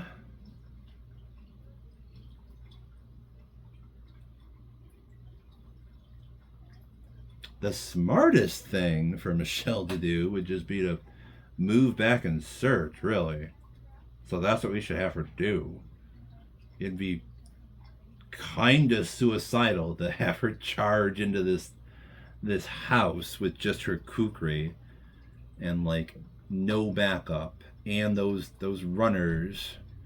So yeah, it seems like a waste, but the smartest move is to have her move back and do 1 search, and it's canned food, so she gets 3 bonus points, and that moves her up to 16.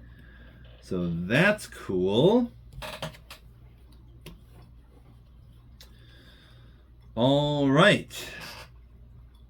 And there's really nothing else for anybody else to do, so I guess that's the end of the survivor phase. So we're going to move those down there. And we're going to say, yeah, all this stuff from the house is going to be right below us. So we're going to have a mini horde below us all over again. 8 walkers and 2 runners right below us. We've got 2 walkers that move here. All of this stuff moves up here, so that's yet another horde in the middle of the intersection. Got a couple of hordes once again. Street is already filled up again. And the only other thing is these 2 move here, and those brutes move way up off into the corner. And now we do spawns while also not forgetting to move time forward to 5 p.m. We now have 2 more turns left until nighttime, and I think we still don't have a light source on us just yet. Let's see. So, first spawn to the south is 5 walkers that rush. Okay. Let's grab 5 walkers. I really should be doing some WD-40 on this gaming chair of mine. It's squeaking an awful lot. And I know y'all can hear it. I really should be spraying this with some WD-40 that I do have. All I need to do is just spray the damn thing. I'll probably make it go away. That's the ADHD text for you. Anyway, next spawn is to the west. 1 runner with a shooter symbol. So let's see. And that will mean we will have 1 runner here, but a shooter is going to spawn right here because these runners do have a line of sight to our survivors in the building. Okay, so that happened. 1 more spawn is also going to be... Oh boy. Okay, so we've got 2 walkers with the shooter symbol, and that means we're going to take an additional wound here. Because the shooter that just spawned now gets to fire. We're not going to put another shooter here. And there aren't any other groups of walkers that have line of sight. But we do take another wound here. So 2 walkers up to the north. And I don't know, it might as well be Wayne because he's the only one that hasn't taken a wound yet, technically, thanks to the fact that he sacrificed one of his sawed-offs to not take a wound. So let's draw a card for Wayne and see what happens. It's Damn You. Immediately perform 1 free all-out melee attack if possible. Well, it isn't. So, oops. Nothing happens there. He just takes a wound. Oh, well. Okay, so final spawn is 3 runners. Just 3 runners off to the east. That will round out the turn here. Okay.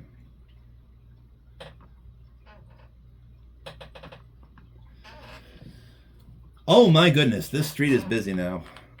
Let's get rid of these noise tokens and start this all over again. I am somewhat tempted to use one of our Molotovs to just clear this street. That is an option.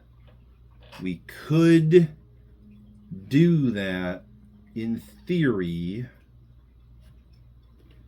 Marion's revenge is gone now.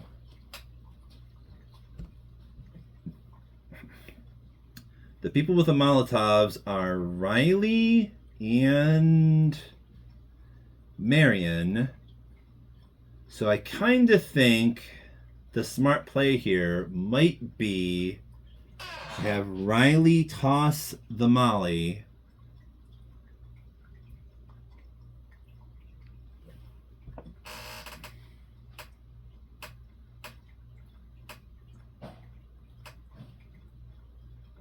We could all charge in and just kill them the old-fashioned way, but if we kill them all now with the Molly, everyone can just move straight down to this house. Yeah, that would just be a much smarter play. Like, it would be nice if we could draw from the military deck again by taking this shooter zombie out in melee, but throwing this Molly would net Riley a whole bunch of points. Everything would be dead. Coast would be clear for Marion to field medic down into the house and heal Riley. So let's do that. Riley is going to have to reorganize to ready her Molotov. Then she will toss it. And then she would have to move twice to get here into the house. She does have 4 actions, so she could do this. So first is reorganize. She has to put the K-bar away temporarily so that she can then toss the Molly. So we still have 1 Molly left. That's the one that we need. So that means if another abomination shows up, we're kind of going to have to play Ring Around the Rosie. We're not going to be able to kill the damn thing and also win the game, because there's only 1 more Molly left in the deck. But let's see, how many points do we have here? We've got 8 walkers plus 2 runners is 10, plus 1 shooter is 11. And Riley is at 9, so that bumps her all the way up to orange. It puts her into orange, so she goes straight to 20, and that gives her a free move action, yo. That is nice. Okay, that worked out all right. So we're going to get rid of all of this stuff here. Goodbye to the Shooter's Ed. Goodbye to the Walkers. And goodbye to the Runners. They're all gonzo. Okay, so that happened, and Riley even gets a free move action now, which means she's still only at 2 actions. And that means she could move and pluck this epic. What does Riley get from the epic deck? What does she find?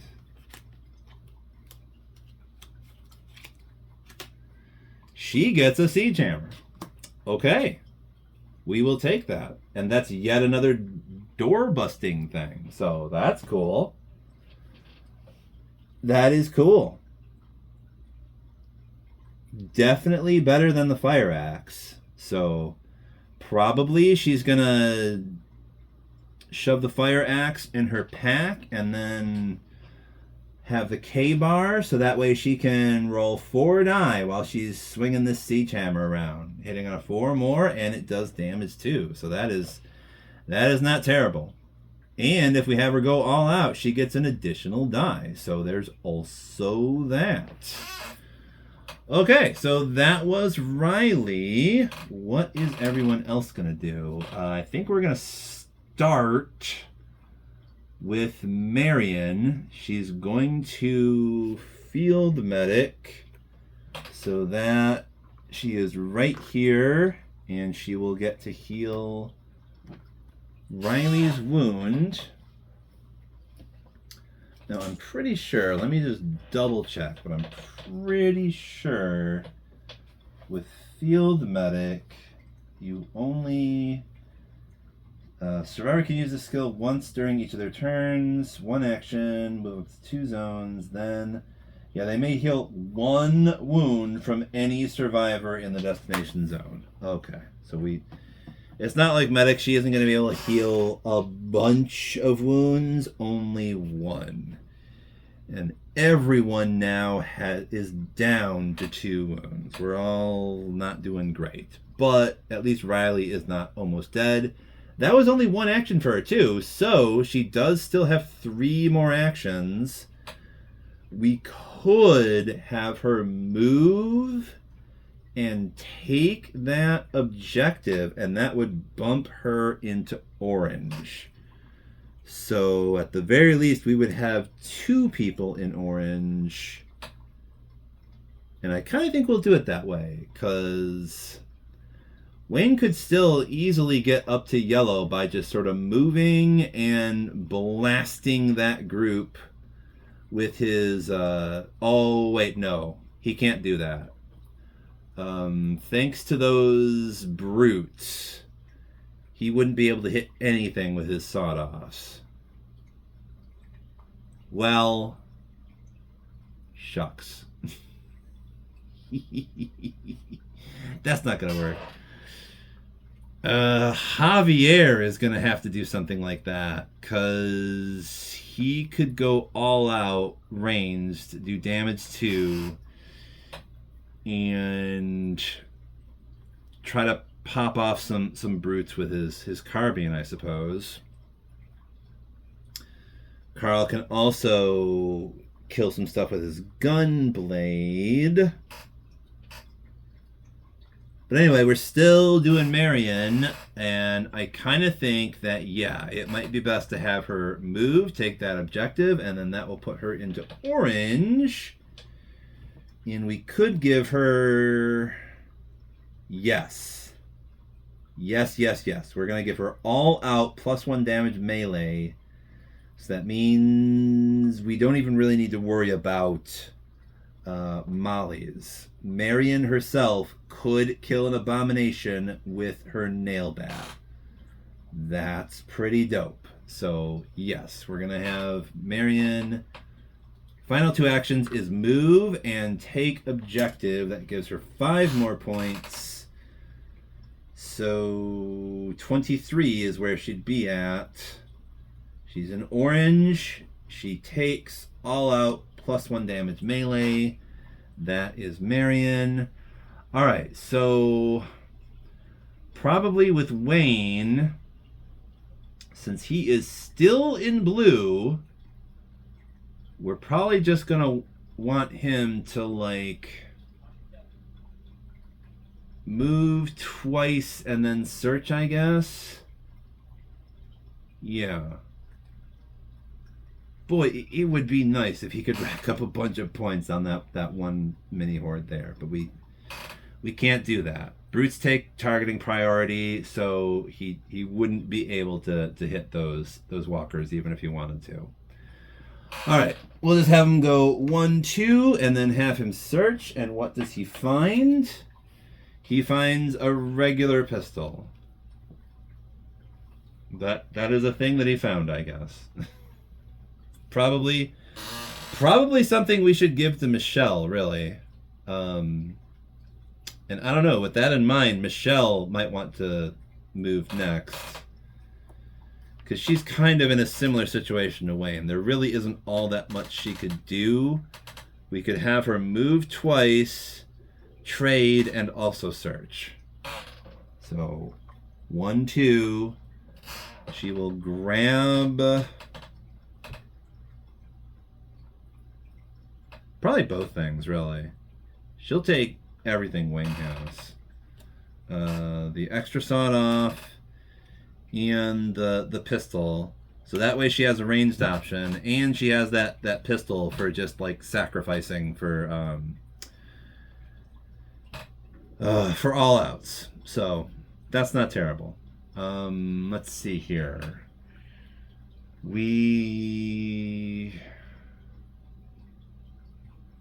We're going to do Javier next.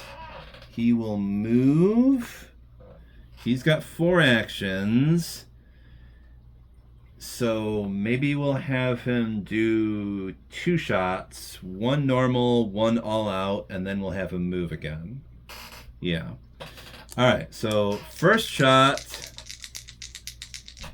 Oh, wait, no. No. They have to be all out. He does have all-out range damage 2, but he only gets damage 2 with this carbine if he goes all out. So we're sacrificing breaking the thing, but at least he can pop off some shots and maybe kill some brutes. So let's see. So I'll pop down a noise token for the noise he is making with this shot. He does not break it, but he only gets 1 hit. Okay, so we're taking out a brute. 1 brute is gone. Javier gets 1 point. And he's going to take 1 more all-out shot to see how many other zombies he can kill. It does break, but he does get 3 kills. Okay, so his carbine is gone now. But he does get 3 points here. We're going to bump him up to 13. We're going to remove 3 models here. The 2 brutes. And 1 of the walkers. Which means Wayne could have now done that thing with the sawed-offs. Now that the brutes are dead, but whatever. That didn't happen. Javier just moves inside with everybody else. That's his final action. Cool. All right. And now Carl can move, and he'll be able to pop off a couple shots himself. If we could get him into orange, that would be nice. So I think he's going to start by shooting at that runner, because otherwise that thing will be all up in our zone next turn. So we're going to start by having him pop off at that runner, and then it's tempting to try and do an all out. We'll see how this works. So first shot, normal shot, 2 die, 4 or more at the runner. Another noise token.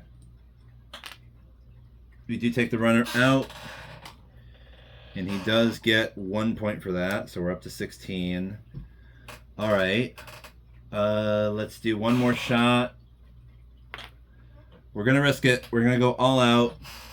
Might break the gun blade, but it will possibly also be putting Carl into orange, giving him either a free ranged action or an additional die in combat if he goes all out. I'm leaning towards free ranged action, but let's see what happens here. How many zombies can he kill with this 1 shot? Of course it breaks, but he does get 2 kills, and that doesn't even put him into orange. He's almost at orange, but the gun blade breaks. Okay, that was not great. It's not a very smart thing to do, I don't think. All right, so Carl is now technically weaponless at the moment, so he better move his goofy ass in here. He's right back down to just his starter rifle, so somebody's gonna need to give him something.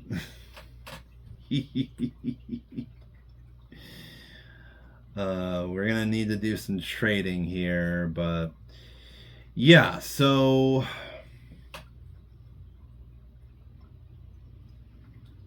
that was the survivor turn. That was the survivor turn. We're going to bump time up. It is now 6 p.m. We got 1 more turn of daylight here. This is the noisiest zone, so all zombies move towards that. Only entrances here, so these zombies move right here. These other walkers move into the intersection. These other walkers join them. These runners are in the middle of the intersection too. So we have yet another horde in the middle of the street. These brutes move forward. These walkers move forward. And we need to do spawning now, don't we? We're going to just preemptively get rid of these noise tokens too, which once again I'm kind of seeing why people usually just ignore them. They usually just don't tell you all that much. Spawning! First spawn in the south is going to be 3 brutes that rush, because we are in orange now. Okay. 3 brutes that rush. They're going to be right below the mini horde. Okay. Next spawn to the west is going to be 2 brutes that rush, and there is a shooter symbol. So that does mean we're going to have a shooter here. Yeah, because we've got 2 brutes that rush, And they're going to have line of sight to these survivors, meaning we have a shooter in this zone now. Okay. Let's see. To the north, we get, let's see, 5 runners. Oh, gosh. 5 of them. Okay. What's going on, Harry? Harry is just chilling on out. Because Harry's a cat. That's what cats do. They just chill the hell out. 9 times out of 10. Is there anything more chill than a cat? Well, sometimes. If they're not super chill, then they've got the zoomies and they're running all over the goddamn place. Stealing my dice, too. Harry also loves to steal my dice. I have 3 dice that are unaccounted for. They're somewhere in the apartment here because Harry just plucked them in the night and I have no idea what the hell he did with them. Final spawn is Walker. Oh boy. We're taking another wound. Okay, we got walkers that rush, 5 of them, and it has the shooter symbol, so that shooter gets a shot in. 5 walkers that rush. Let's grab the models.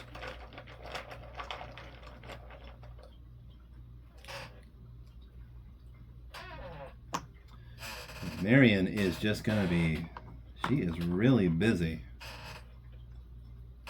Trying to heal all these gosh darn wounds. So, that means someone else is gonna go down to 1 wound.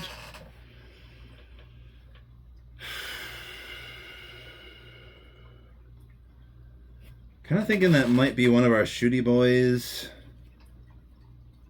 Not a melee person that usually gets up close and personal, I suppose.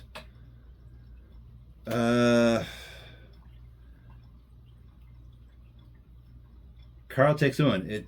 It would not be Marion, because Marion is not in line of sight, thankfully. It's only somebody that would be in this zone. So, since nobody is at full health, it's... Yeah, again, it can't be Marion. I was tempted to make it Marion because, like, all she has to do is move somewhere with some other survivors and she gets that wound canceled. But it's going to be Carl. And we're going to have to draw a card that thankfully says light wound. I'm still good. Let's keep going. Okay. I was worried it was going to be that one that gives you an extra wound, which would basically end the game. But nope, Carl is still good. It's just a flesh wound. Whatever. All right. So that was the zombie phase. Let's see here. How do we play this? Well, all we really need to do at this point is get across the street and grab that stuff, and we are good, actually, now that I think about it. We can actually just ignore everything else here as long as we can get across the street. And Riley is definitely our basher. So, if she does a move and a bash, she gets a free move and she can bash. And that's going to spawn something, but she can also potentially move in there as long as she doesn't get rushed. So let's try that out. We'll start with that and see if we can get all the way across here and grab that stuff. And then the game will just be over at that point. Okay, so we're going to move with Riley.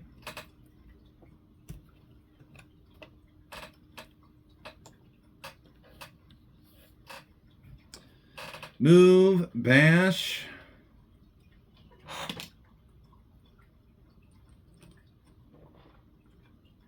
Yep, that's noisy. That puts a noise token there. And she's gonna free move. So that she has 2 actions left. Third action is bash this for another noise token. And we have to do 1 spawn, which is... Of course it's a rush. It's 7 walkers rush on her. Oh gosh. Okay, so that's not great at all. I should have known this was kinda sorta risky.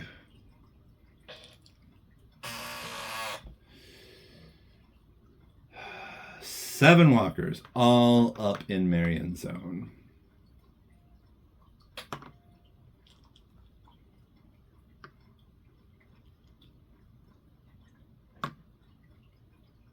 Four, 5, 6, 7. Okay. All right. Well, Riley has 1 action left, so might as well have her go all out. We'll have her do an all out, which will give her +1 die melee. It's unfortunate that that K bar of hers is still in her backpack. Because we could have gotten yet another addition. We could have had 2 extra die, which would have been like 5 normal die plus 2 all out die. But as it is, we're still rolling like 6 die basically. All right. So she can roll 6 normal die, 2 all outs. And we'll see how much she can kill this way. How many hits is she going to get? And is she going to break her siege hammer? She does. She breaks her siege hammer. She still has her fire axe though. So she does get 3 hits. So that's something. We took out 3 of the zombies. And she gets 3 points for that. Bringing her up to 23. Okay. Let's see here. Who's our next strongest melee person? Probably Marion, but we want her to heal Carl. Carl has no weapons equipped right now, and all he has is his... You know, honestly, it might be smartest to just have Carl move here and just kind of chill. As long as he's there all by himself, the zombies will probably kind of sort of ignore him. And yeah, we're gonna, we'll have him move, reorganize, and also do a search to see if he can find something else to equip. Oh my gosh, he finds a chainsaw. Okay.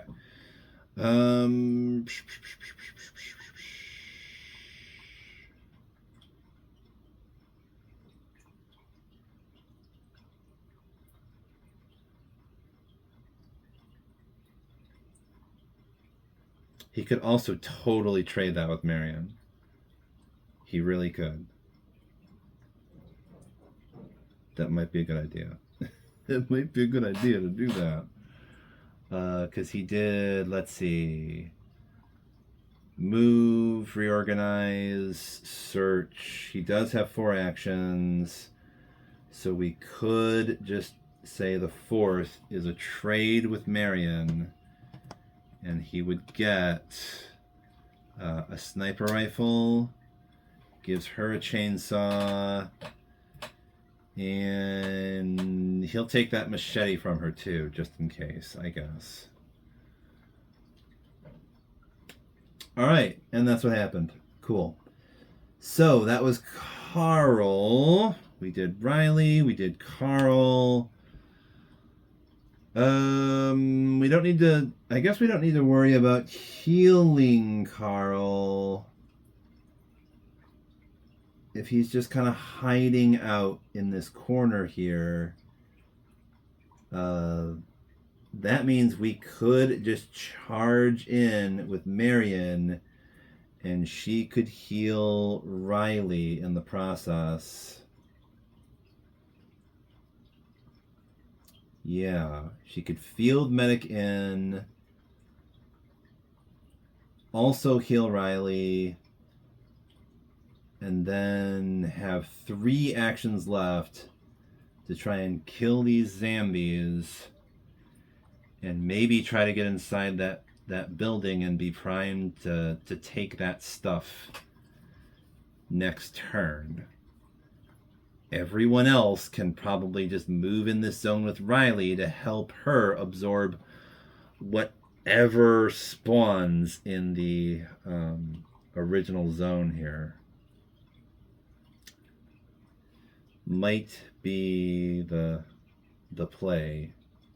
Or it might be best to just keep everyone in this zone with Riley so that we have 5 survivors, because all of them do have only 2 wounds. If we get some kind of situation where we take like 6 gosh darn wounds or something like that, that could be kind of bad. Right, so we're going to start with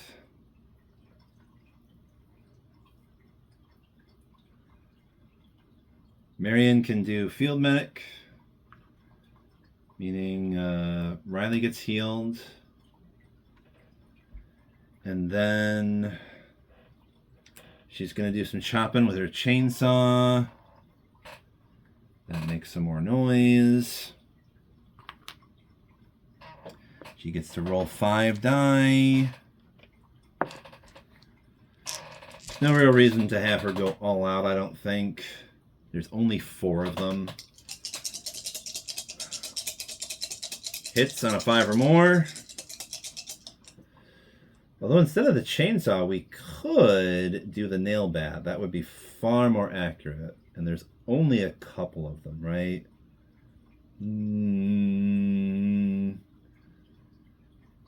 Could even have her go all out to get some more dice from it. Because if she could take them out right now in one action, that would give her... Whatever. We're using the chainsaw. We're keeping everyone in this zone with Riley. Okay, she got 1 hit. 1 zombie goes down. She gets 1 point for that.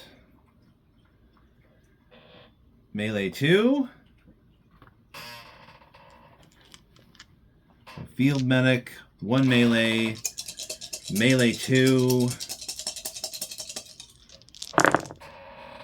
We get 3 hits this time, so that does knock all the rest of them out.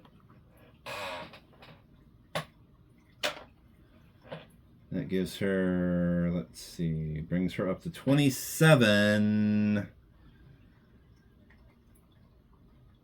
Does she want to trade anything with Riley?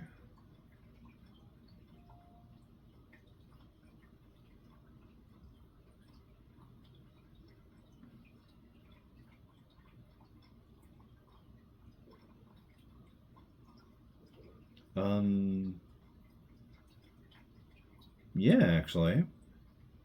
Yeah. She could do a trade. And that might work out rather well, because she could trade, give Riley the chainsaw and take the fire axe, and then in that trade Riley can equip the K-bar as well, and that would mean we've got, well, we don't need to worry about busting doors anymore, but yeah, that happened. We've got 3 more people that can go Wayne is still kind of useless now, though, because he's only got these sawed-offs. He's still only in blue. What we might do with Wayne is just have him 1, 2, 3 move over here.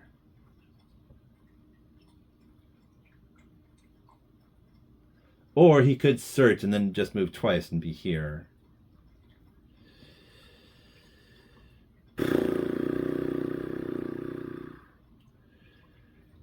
He does not have a melee weapon. But he does have shove, though. He does have shove, meaning, like, any zombies that show up in this zone, as long as they hopefully don't rush, he can just shove them all into, like, the next zone. Okay, cool. So let's have him search. He finds a freaking chainsaw. Oh gosh, I don't know. Should he equip that or just keep his 2 sawed-offs?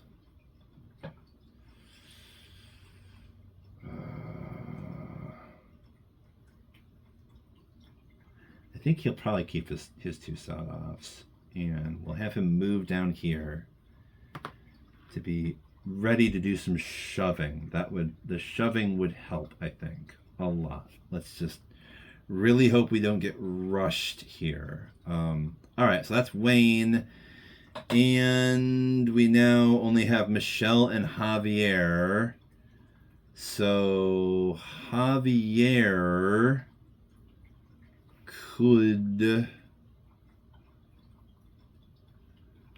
move twice, do a reorganize, and then 1 all-out ranged attack with his starter rifle, I guess. Yeah, we'll do that. He'll move twice,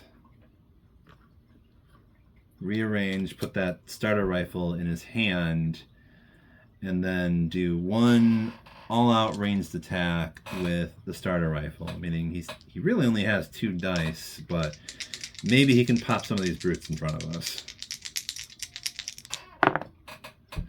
And he gets 1 of them, and his rifle doesn't break, so that's something. 1 brute is gone, and he gets 1 more point for that. Okay. Alright, so that was Javier, and we just have Michelle left, and we might as well just have her search and move, because she doesn't really have anything that could do, like, anything to those brutes. She has no damage to ranged weapons. So let's have her search. And she does score herself a sniper rifle. So she's going to change that up with her sawed-off, and that does mean she can take some shots now. So that was search. She can move twice and do 1 shot at those brutes in front of us.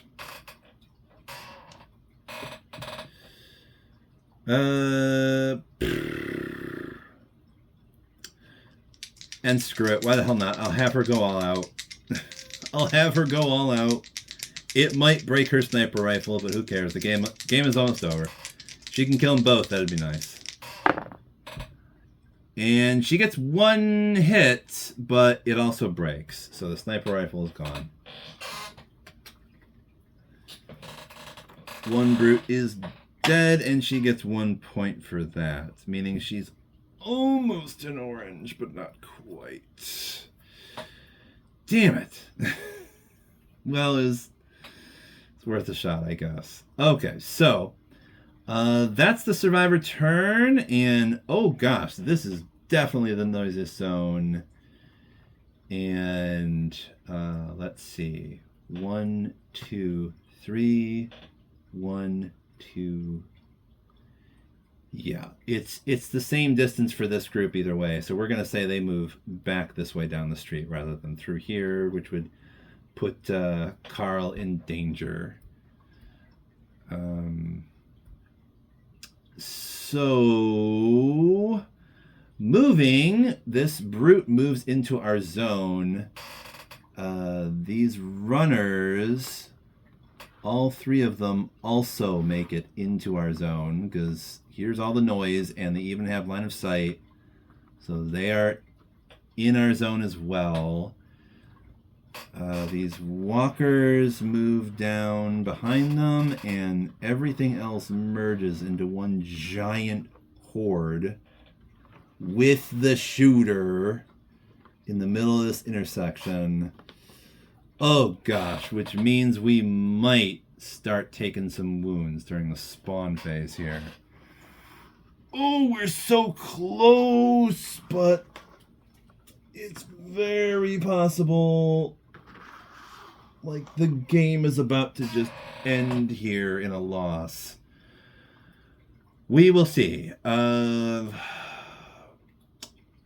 think we moved everything. I think we did. I think these brutes moved down here. Did they? No, they didn't. They didn't. These brutes have to move here. Okay. Anyway, that is movement. Now we do spawning. Oh, gosh. Let's hope we don't pull any shooter symbols. Okay, first zone. Thank goodness. It is a shooter symbol, but it's not a rush. So we get 5 walkers in our zone, and we take a shot. God damn it. So that's 1, 2, 3, 4, 5.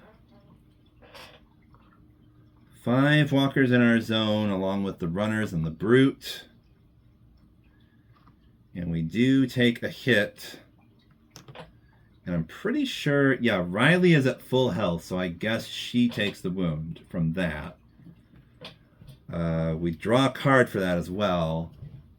It does say damn you, so this does mean she can immediately perform 1 free all-out melee attack if possible, and it sure is. So that's actually kind of nice. She can go all out with her chainsaw, which does mean she can roll... Oh gosh, that's a lot of die. I think she can roll 7 normal dice. Because she gets 5 normal die. She gets plus 1 die for all out. And...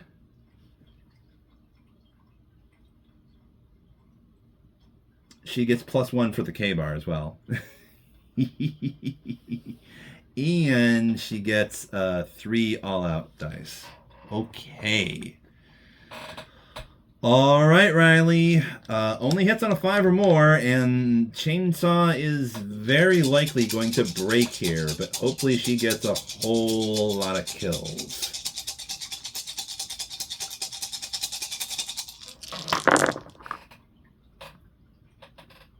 Chainsaw does not break. How many hits does she get, though? 1. Wow, with all those dice, she only got 2 hits. Okay, well, we're taking out the runners first. We're killing the runners. They're gone. Riley gets 2 more points for that. 1, 2. All right, so that shot actually kind of helped us a little bit. It cleared the zone just a little bit more. We got 1 more. We got 3 more spawns to go, though. So what shows up in the west? Okay, it's going to be 4 more runners. No shooter symbol, thankfully. 1, 2, 3, and 4 runners in the west.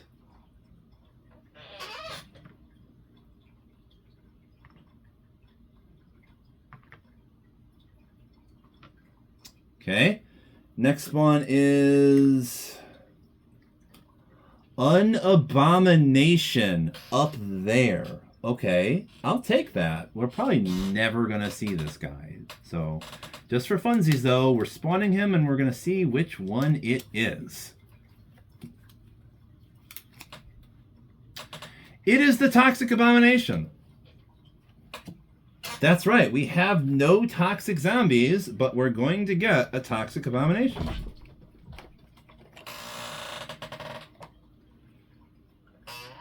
Ooh. There he is in all his glory, the Toxic Abomination, right over there. Okay. And it says special stuff the Toxic Abomination does. Toxic blood spray, of course, because he is effectively a toxic zombie.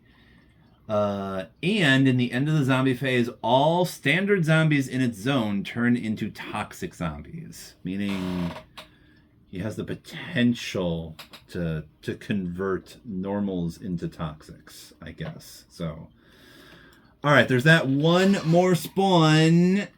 It is just 3 runners. Just 3 runners and no shooter symbol. Okay, that was... Oh, gosh, I was worried about that. I was worried about getting, like, shot a bunch of times. We only got 1 shot, and that actually... That 1 shot we got actually kind of helped us a little bit. It actually kind of helped us.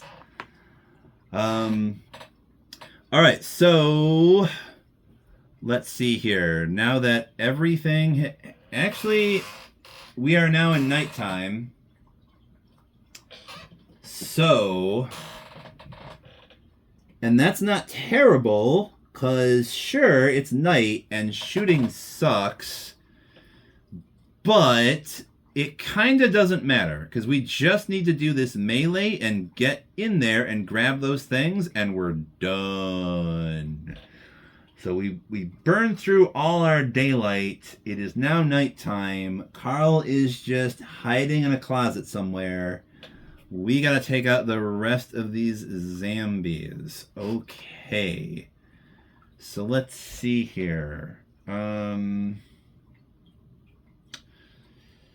I think for the hell of it, we're gonna start with Riley again.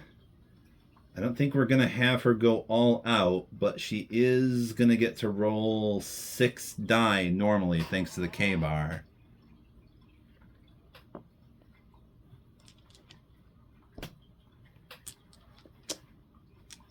Okay. Riley's gonna start with her chainsaw.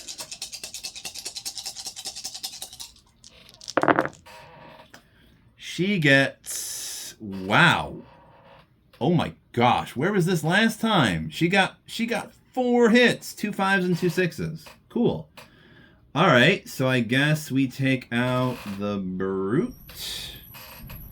2 walkers. And a runner. They're all gone. Riley gets 4 points.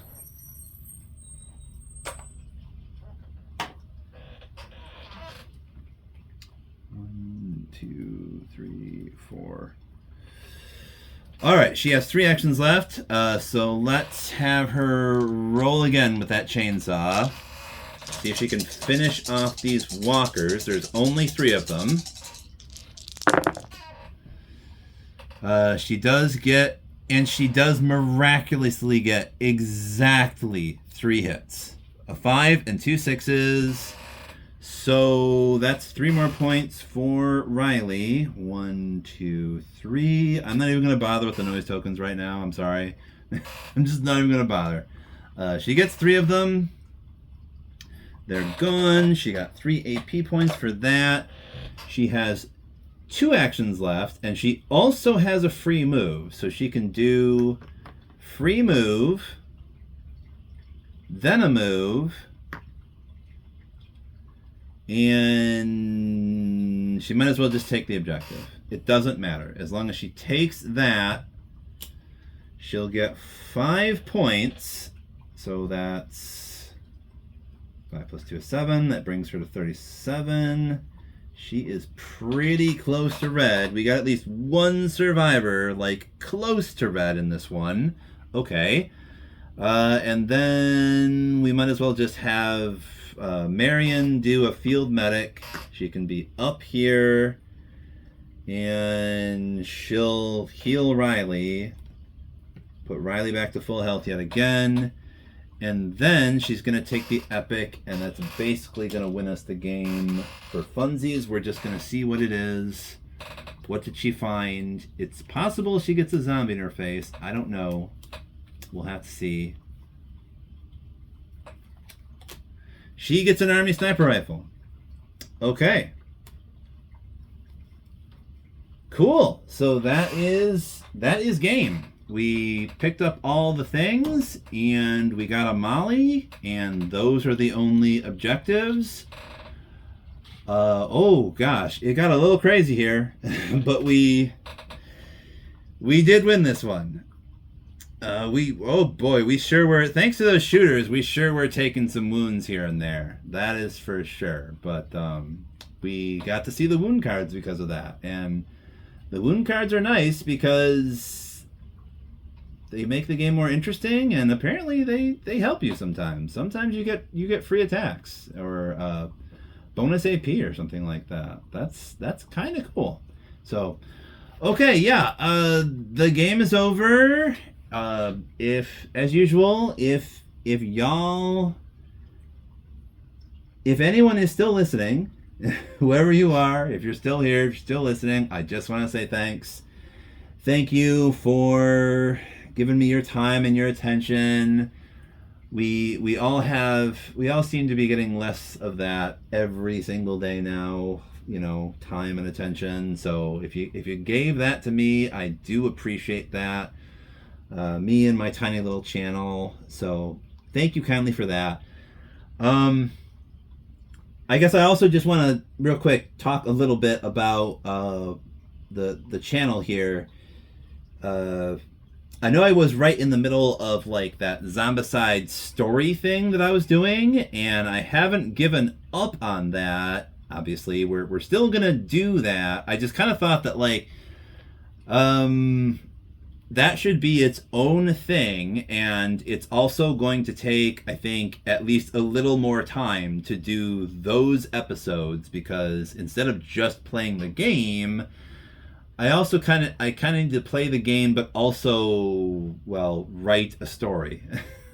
I'm gonna need to write a story, because in the third episode, I definitely discovered that like it's really hard to just kind of wing it and describe everything, and also have like a good cohesive narrative, right? So I'm probably gonna have to not just play the game and film myself doing that, do a bit of research and a bit of writing on the side. I'm thinking about doing like conditional things, right? Like I'll have blocks of text that will be, unlocked if certain things happen and whatnot. I'm also definitely, any notes that I take are just going to be secret from now on. I'm not going to, even if we introduce new characters, I'm not going to read out any gosh darn thing, because my dad definitely pointed out that like in the first episode, that was a thing that I could do perhaps, but it's not great to just reveal everything about all the characters in a story before the story has even started, right? So there's that. And then I also kind of like analyze the characters as well to kind of like tell you how you're supposed to feel about them. And then I even kind of gave away some spoilers by just telling you like, yeah, this is Phil and everybody hates him. That's not a hint as to how the story's gonna go, though. Everybody hates Phil, though. So, yeah, from now on, I'm gonna try to keep everything under my hat. We're gonna have to write some more stuff. I kind of think it would be cool to like do a branching Walking Dead like narrative. That's definitely something that has been on my mind for some time now that I would like to do And now that I have all this Zombicide Chronicles stuff as well, it's telling stories with Zombicide is very possible, and I would like to tell some stories. And I kind of want to try to, like, I used to be a big Project Zomboid fan, right? So, like, the story I want to tell would be more Walking Dead than, like, you know, like Zombicide source material, if you know what I mean. Like, it wouldn't be weird and campy. We wouldn't have, like, I'm thinking about removing, like, the weird abominations to try and have more of a, like, dark, gritty, realistic sort of infection scenario try to play itself out. We'd have, like, you know, factions and fighting amongst factions and all kinds of jazz, and who knows how long I can push it for, and all that jazz. But suffice it to say, Zombicide story mode is a thing. It's going to happen, but it's in its own thing. It's in a different playlist now. I put that in there, and we're gonna do chapters for that, just one at a time, that are gonna sort of link together and tell a cohesive branching narrative. That's the plan there. But having said all of that, like, I think that missions like this, gameplay like this, is more sort of traditional Zombicide. And obviously, like, I kind of think that not everyone is going to dig the Zombicide story mode. Like, some people will probably just say, I don't really care about that. Can you just play the game like normally, please? I just like min-maxing my characters and winning the chicken dinner and all that. So that's fine. I like just playing games too without having to think too much about it. But I would also like to tell a story, right? So those are just going to be two different things for the most part. We're going to have...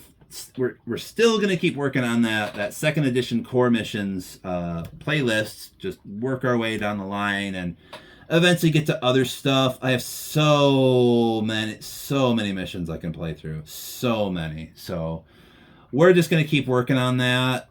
And yeah, I figured it'd be best to do this not in an episodic fashion, but like in just a whole episode. I don't even know how long this was. We'll see. I'm rambling here. We're gonna do normal Zombicide in addition to the Zombicide story mode. That's the point I guess I was trying to make. And we're at mission 10 now. So as far as second edition is concerned, I know there's a bunch of them. I think there's like 25 missions. So we have like 15 more episodes to go. And I guess that sort of further reinforces the point that I shouldn't do episodic stuff. If there's like... That's 15 more episodes right there. Yeah, they might be kind of long, but hey, this is YouTube. And I know some people love long-form content. I sure do. So... Anyway, so that was channel stuff that's going on right now for the most part. I do have a week off as of now recording this video, so expect to see a lot more stuff coming out. I'm going to try to really hyper-fixate on painting to get like a lot more stuff done, because I know the next few missions for both story mode and for the normal mode here are going to require some cars, and I want those Zombicide cars to be finished. I have a lot of other like additional tasks I would like to finish with these Zombicide models that I have here. Just kind of sort of finish them up and make them look a little bit nicer. And I still need to spray a lot of them with